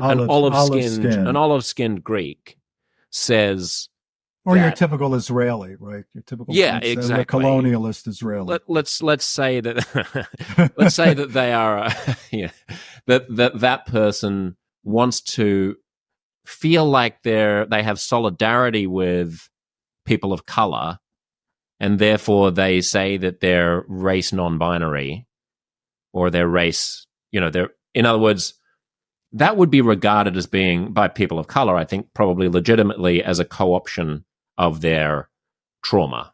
Right. Like, if you're a Black American and you code as a Black American, then it would probably be a little bit of a slap in the face if, like, someone from Naples starts saying that they're a person of color because they're from Southern Italy and they tan well. It happens. Yeah, but we don't hold people who claim to be a member of the trans community to the same. I know, isn't that interesting? Right. So you're talking about race essentialism, basically, the Rachel Dolezals of the world. She's transracial. She got away with it for a long time. There are other women like her. Jewish women, as it turns out. I don't know why, but, and there are people, Asian kids, when they're applying to college, are often told to pretend to be somebody they're not, so they don't get just put in the trash as being Asian. They're taught how to write, white or write black. This is because Asians are so academically successful that they know that if they come across as an Asian, as an individual, the odds will be stacked against them because in terms of quotas and the proportion of the student class that should be from particular demographics, it's not a good thing to be an Asian because my specialized high school in the Bronx used to be, back in the 60s, was 50% Jewish. And today it's like 80% Asian. Stuyvesant High School down in downtown Manhattan. It's the same kind of thing. And if you went there? No, but I know it well because I lived in New York and I lived on the Lower East Side, and so I would. So do you know science also? But I mean, these are but I went to science because it was co-ed, because I was a girl and I wanted to be amongst other girls. That was my voyeuristic experience of being a teenage girl, because I couldn't tell anybody about it. I remember one of my best friends from high school, when I came out to her 20 years ago, she said, we were such good friends. Why didn't you tell me? And I go, in 1966? What would you have said? You wouldn't have accepted me if you thought I was gay. But trans? Really, that had no traction then. It would have been crazy. I would have had no friends whatsoever. So I kept my mouth shut. Don't hold it against me. I pretended. I wore a mask. I survived. Here I am now. I've done some good in the world. I'm happy with that. It worked out. But yeah, you're absolutely right. So that's race essentialism, which is what Ibram Kendi and Robin DiAngelo, that's what all of wokeness is. Critical race theory is that, there's something inherently essential about being black. Not about being white. White is the negation of black, right? But this is why we talked about before. Why do white majority countries have to become diverse and black majority countries don't? Because there's something inherently essential about being black. So it's not fair to culturally appropriate blackness, even to show allyship per se. It's the other way around when it comes to LGBT. How many people, Andrew Sullivan would talk about this a lot. He goes, you can't go into a gay bar in DC anymore and not have it overrun with young white women who identify as queer. They liked the space. It was a safe space for them, right? Gay men weren't going to assault them. This is the reality of life, that people with penises assault people with vaginas. And then with time, it just sort of I'll be queer. Have you noticed how most non-binary women are gorgeous? Celebrities that come out and say, "Oh, I'm they, them." And I go, what the hell are you talking about? You're not even pretending to be they, them. You want to be, just a supermodel or, Sports Illustrated swimsuit person. Stop pretending this. It's not allyship to buy into queerness. The bigger problem with it is the parents. And this is, you sort of alluded to this before. Why can't you just be nice, Dana? Just be nice. Be kind. If a child says that they're trans, let them be trans. It's not a trivial thing. I went through all this. It is not a trivial thing. If you're not trans, nobody should recognize you as trans. You don't want to put your child, let alone anybody else, you don't want to put anybody, let alone your own child, through that, because you'll never live it down if you're wrong. Right, but maybe part of the evolution now is that it can become less grave than it was. We don't want what happened to you to happen to other people, and therefore, if it's normalized, then maybe it just comes to mean my 13-year-old is playing around with gender in a performative way, and we don't need to medicalize that condition. Yeah, that would be fine. That's gay, right? That's just being gender nonconforming. And if a kid wants to wear a tutu and go to Ken Zucker's, office and stuff, that's fine. We fought for that for decades. And now people at Tavistock in London and stuff, when it was open, would come over and say, well, no, if you really think that you young little girl here, if you really think you like girls, you're probably a boy. There are people who've done that. There is documentation of this. And I mentioned Hillary Cass. The Cass report was what would you say? It was, she was brought in because she's a very well-respected pediatrician and now a member of the House of Lords as of yesterday, by the way. Believe it or not, she has a peerage. Wow. But she was brought in because she didn't know anything about this field. So she was neutral. She had no axes to grind. No dogs in this battle. So she was brought in to do a systematic evidence review. And she put out her preliminary results 3 years ago. And that really pissed a lot of people off because she said there's really no evidence that youth trans medicalization works. I hate gender affirming care. The whole idea that you're affirming somebody's social construct just appalls me. So I won't use it, but it's youth trans medicalization. Trans-identified medicalization to be more accurate. And then the full report came out in April, 377 pages. I haven't read all of it yet, but it basically blew the door off all of this. And now the UK, including Scotland, as of today, has banned puberty blockers and youth trans medicalization. So, and all the European nations that we look to, because they did all the research proving that transsexualism is a thing, that there are brain nuclei that are normally male, but in you guys, it's female. And you girls, it's normally female, but now you're a guy. Oh yeah, that shows that you're trans, that it's real. They did all that work. We looked up to them because they were able to talk about sex and gender. And now, well, all of Europe, basically. I think France is on board and Germany's coming on board. I mean, Dana, just to touch on this biological basis for transsexualism, I can.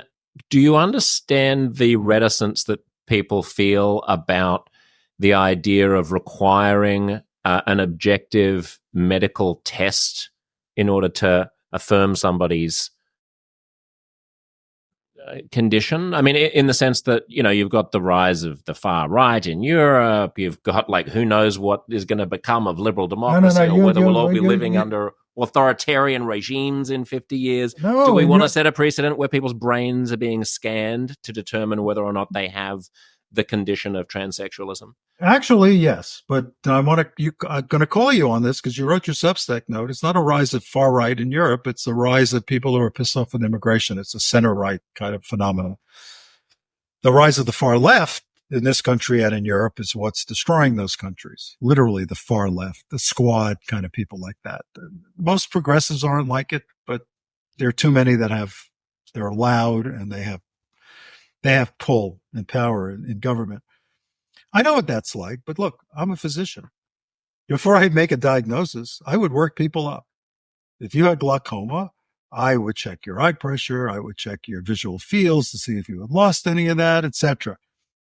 I would never, if you came in and said, "Hey, doc, I have glaucoma, operate on me," go, "Okay, well, you say you have glaucoma. You identify as somebody with glaucoma, so I'm going to operate on you," without proving that you have glaucoma. Why would I do that?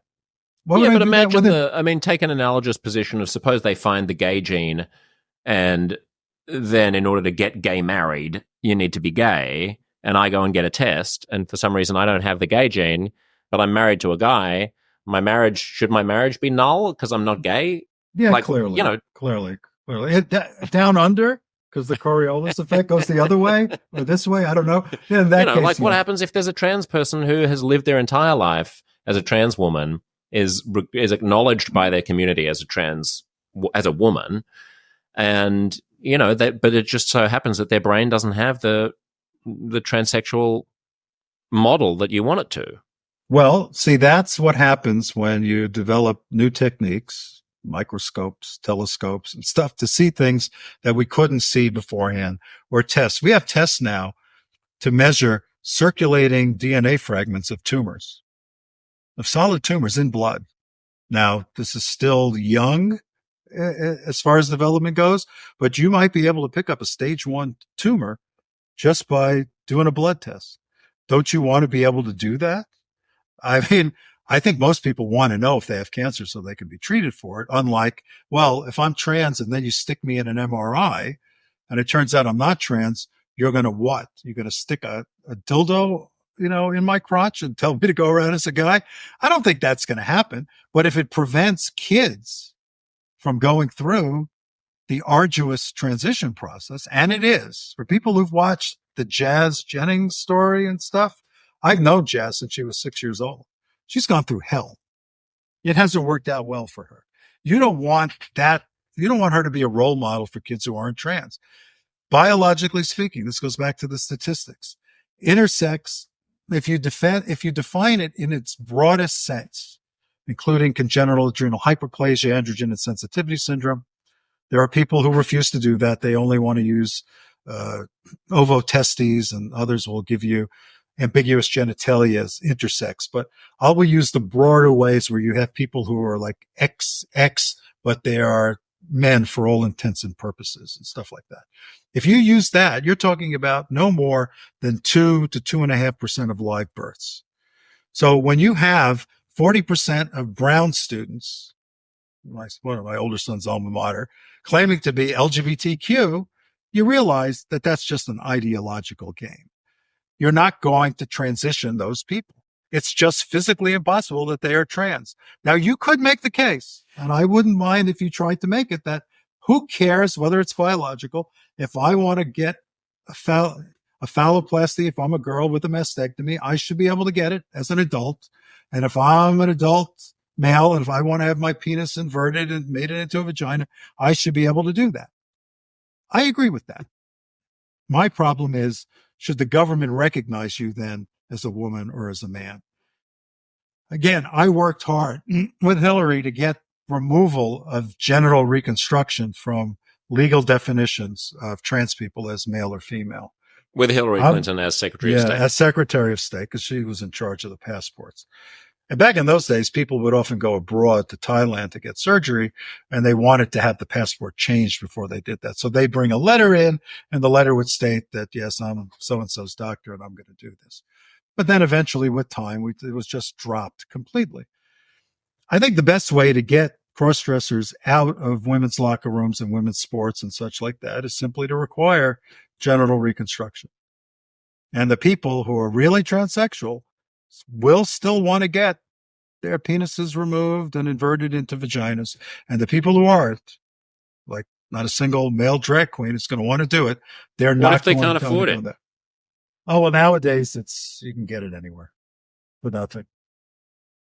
What do you mean? And that the insurance covers it. The Medicaid covers it. Not everywhere. I don't think it's covered in Australia. I don't think under most public health systems, I don't believe that it's covered in Australia. I mean, it may. Well, maybe in some states. I'm sure that okay, I take that back. I don't think that you can I don't think that just any old person can do it, put it that way. Like the framing that you just gave, where it's like, oh, I'm a grown-up person, so I'm just sort of allowed to just do this because I want to. You're not going to have access to public funds in Australia to do it. There would have to be a process. Okay, because you are a public healthcare system. But here you can get it, all private insurers, most private insurers. Now, this is what we worked for. This is what I did for 20 years to get people to recognize this was a medical condition. Now it's no longer a medical condition, so I don't think they should pay for it. But, again, if somebody wants to do just zoom out here, because I'm going to lose you in a moment. Well, I'm not going to lose you. You're going to lose me because I have to go and get the kids. But the big picture thing here, and I think one of the reasons why you probably emailed me after hearing the episode about Tickle and Giggle, was that there's been a decline in support for LGBTQ. I'll leave off the Q for your benefit. LGBT people. Well, but it's the Q that leads to the decline in support. The destruction of the LGBT, right? Yeah, right. I mean, Q has a lot of meanings as well. I mean, I've used the word queer in the past simply to mean somebody who is a pansexual member of the entire tribe, rather than referring to queer ideology. But I take your point about that definition of it. So there, after having decades and decades of increasing public support towards LGBT people, there's been a decline lately in support for the LGBT community, and some of the anxiety amongst gays, lesbians, bisexuals, transsexuals is that there's something about the way the conversation is being had on trans issues that is bleeding into the rest of everything, and people feel, panicked, especially if they're just small C conservative families. They're just in the Midwest. They see all of this hoo-ha and stuff, and then like gay marriage somehow gets tarnished because they associate it in their brains with all of this other stuff that we've been talking about, of like the 15-year-old boy in class who's wearing a dress and calling themselves they, them. Do you see that link? Yeah. Oh, there's no question about it. You see it here. I mean, the support for marriage equality had risen to like 68, 70% the past couple of years. And now it's down into the 50s. Republicans are down in the 40s. This goes back to the situation when people who were opposing marriage equality would say, well, if you open that door up, then the slippery slope, right? The next thing is going to be this. They're going to be grooming your kids, et cetera, et cetera. That never happened, right? Just the way I said, transsexuals never caused male sexual predators to dress up as women and go in bathrooms and rape women. There were so few of us, it just would have been a stupid thing for any guy to do. And you don't have to dress up as a woman to go into a women's bathroom and rape a girl. But as time has gone on now, the past 10 years, with queerness and everybody coming out this way, and 5% of this class and 10% of that class, and up to 40% of the class of brown, then people are looking at this and going, it's out of control. And I've seen this in progressivism. This is why I mentioned Barney and it being a pragmatic progressive. I watched the progressive movement implode in the late 60s and early 70s. It literally imploded with bombs when they were bombing army recruitment centers, and they'd blow themselves up preparing the bombs. These were not technically very adept people. This is the weather underground, if you remember that phrase and stuff. The progressive movement, which deserves a lot of credit, back in the 1890s, unions and child labor laws and food and drug, protections and all that. And then in the 30s with FDR and the New Deal. And then in the 60s with LBJ, with civil rights, women's rights, housing rights, and then gay rights in 69, followed up with trans rights. If you think that because you've accomplished that, the revolution is around the corner, and if people don't want to listen to you, you'll just bomb them, then you're going to blow up the movement. And the progressive movement ended in the mid-70s and did not rise again until after the crash of '08 and the Occupy Wall Street movement. And now we're seeing the exact same thing. Wokeness is a result of the culture changing enough, the atmosphere changing, that people felt comfortable enough to promote race essentialism, sex erasure, gender non-essentialism, whatever the 100+ gender identities you want to be. And then we went from, to go back, I can remember this for, gay people first simply asked for tolerance, right? Let's just tolerate our neighbors. This is America. We can do this. Then they wanted acceptance. Please accept us. We want to be part of the American family. Okay. Over the past decade, it's moved into affirmation. It's not enough that I accept you. This is who you are. This is who you say you are. I have to affirm that this is who you are. If you say you're a woman, but I look at you and I see clearly you're not, then I'm the bigot and you're not crazy. And now it's celebration. This is why we have 146 days of pride in America. Believe it or not. Every single subcultural group has to have its day of pride. Every schoolroom has to have a pride flag and rainbows and everything like that. You had Yasha Monk on, right? Yeah, I love Yasha. Yeah. I just listened to that. Yasha's a great guy. I know him here because he lives here. And, I've been reading Persuasion forever, and 4 years forever. So it's been there. But Yasha's a really cool guy. And Yasha wrote the book. You praised it on the rise of identitarianism, basically. I don't think he used that term. It's called The Identity Trap, the book. Right, The Identity Trap. But I think I created identitarianism. It reminded me from my college years of studying the Enlightenment, European intellectual history. The Enlightenment was from the mid-17th century up to like the French Revolution.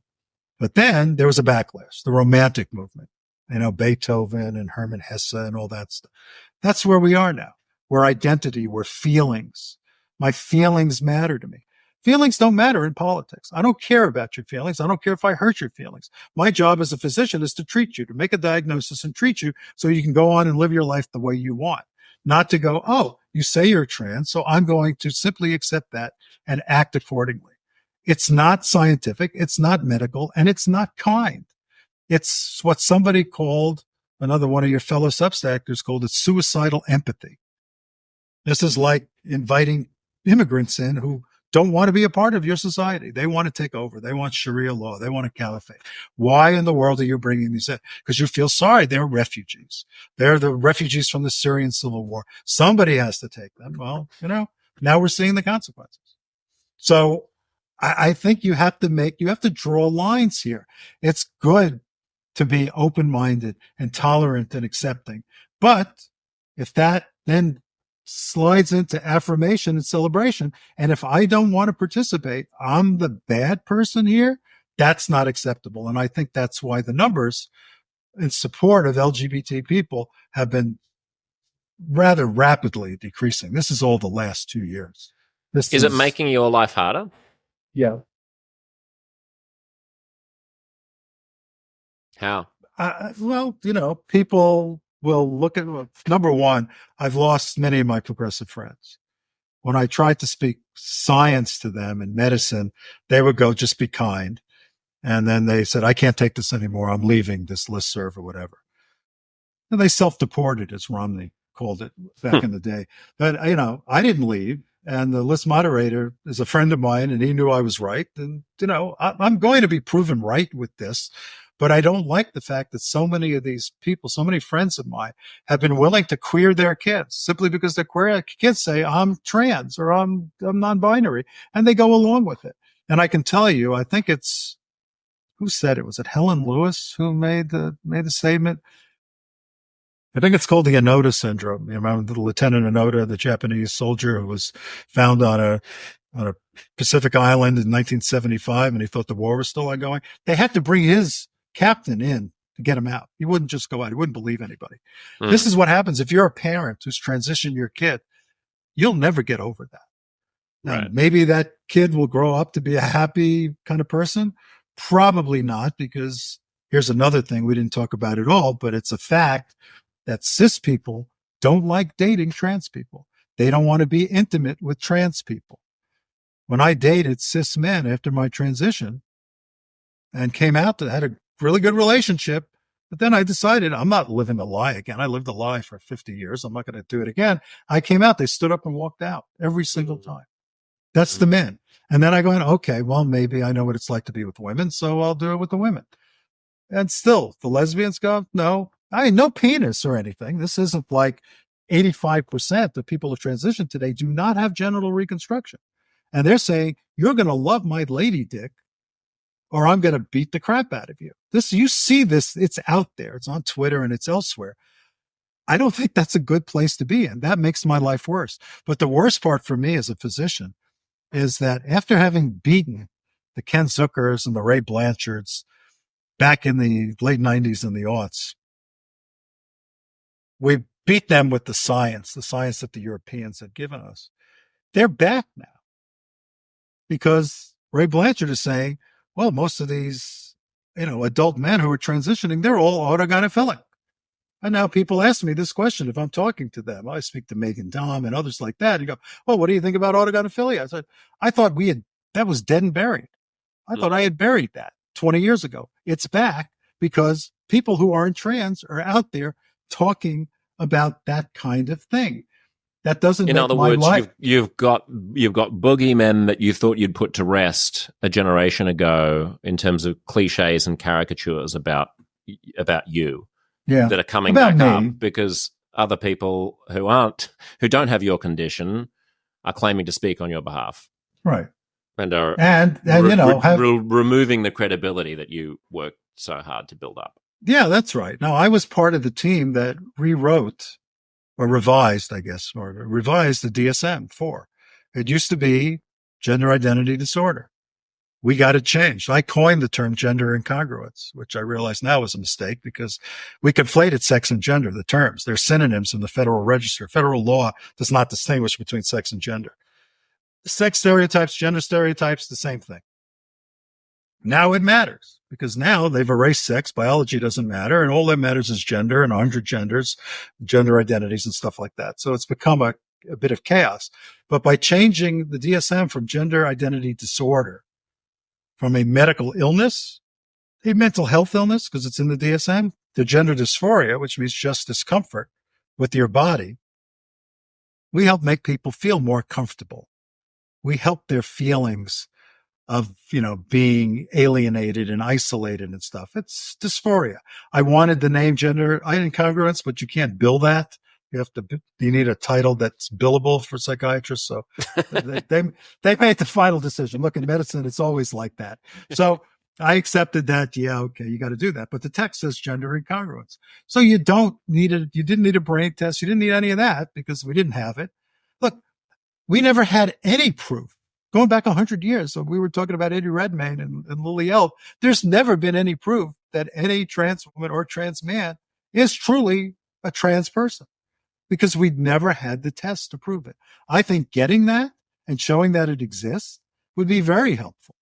I don't think we should apply it to people who transitioned 30 years ago. What difference is that going to make? They have adapted, their families adapted, their neighbors have adapted, but you can prevent kids from thinking, this is cool. Instead of cutting, I will just change my gender and everything will be cool. I'll have friends in school. No, better to have a test that proves that that's not the case. If you're diabetic, If your A1C is normal, you're not diabetic. I don't care what you tell me. You could pretend to be diabetic, but no internist is going to treat you as a diabetic.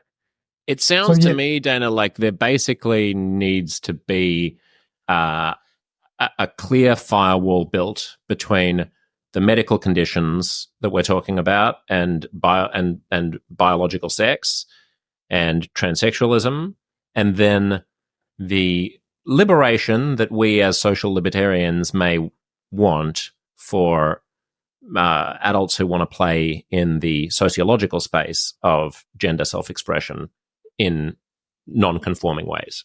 Yeah, no, I'm all for that. And, I work closely with the gay community before we were able to get trans appended to the LGB to be able to do that. And all the legislation that we passed on the state and local level all says gender identity and gender expression. So all of that legislation was protecting gender nonconforming gay people because they didn't have those protections. Bostock created the federal protections on gender nonconformity. There were court cases that gave people that, but in general, there was nothing there that said gender nonconformity or gender expression in general was protected. The trans community made that happen because it was gender identity, more to the point, perceived gender identity. If somebody thinks you're really a man, but you're a woman, etc., and then fires you or doesn't hire you or something, you have a case. And gender expression. If you're butch and you don't want to wear dresses and stuff like that, you can, go on from there. So this stuff is complicated. It's confusing. The language, again, it's gender and sex were synonymous. One of the geniuses of American law is that these terms are ambiguous. I remember in college reading Empson's 7 Types of Ambiguity. I think people could really learn something from reading that again. These terms are all ambiguous. We didn't even define race. The 1964 Civil Rights Act was based on race. It doesn't say African Americans or people of African descent. It just says race. So that other people who then felt they had a case, like Asians or Hispanics, can say, you're discriminating against me on the basis of race. That's the beauty of it. That's where it's flexible enough to expand and allow. And that's the same thing with sex. Title VII in 1964 said you cannot discriminate because of sex. 3 words, because of sex. What does that mean? We've been arguing over that now for 60 years. And we used it with very good gay lawyers, gay Jewish lawyers for that matter, in order to make the case and win our rights in 2020. I thought that was it. I was retiring in 2020. I thought that was going to be the end of it. And instead, so you're right. It's been harder. I'm okay. I can take it. I'm thick-skinned. I'm old. I have my granddaughters. I'm not worried about me, but I see what it does to a lot of my colleagues who've been through the same thing. And it's unfortunate. Well, good on you. Thank you for fighting the good fight. Godspeed these next 4 months in the presidential madness and in whatever will become of our culture. It's great to see you again and great to chat. Same here. We'll be in touch online and exactly. Keep bringing. You have really good guests and stuff. That Yasha thing, great. Talking about your mentor and then your Hungarian ancestor there. You really know where it comes from. You need to do Ancestry.com. You need to. Yeah. I did 23andMe, and it was all exactly what you would expect, but they don't break it down by. Well, Zeps. Have you ever been to Hungary? Yeah. Yes, you have been. You've been to Budapest, right? Yeah. There's a town in southern Hungary on the border with Serbia called Szeged. Szeged. I drove through there. Close enough. And that's sort of like when I heard Zeps, I go, well, he's a European Jew, but I think he's Hungarian and stuff. Yeah. And then you're talking about that, but you don't even know. I don't know. And who cares, Thanks again, Dana. It's a pleasure. Take care of yourself. Okay. Good to see you. Thanks.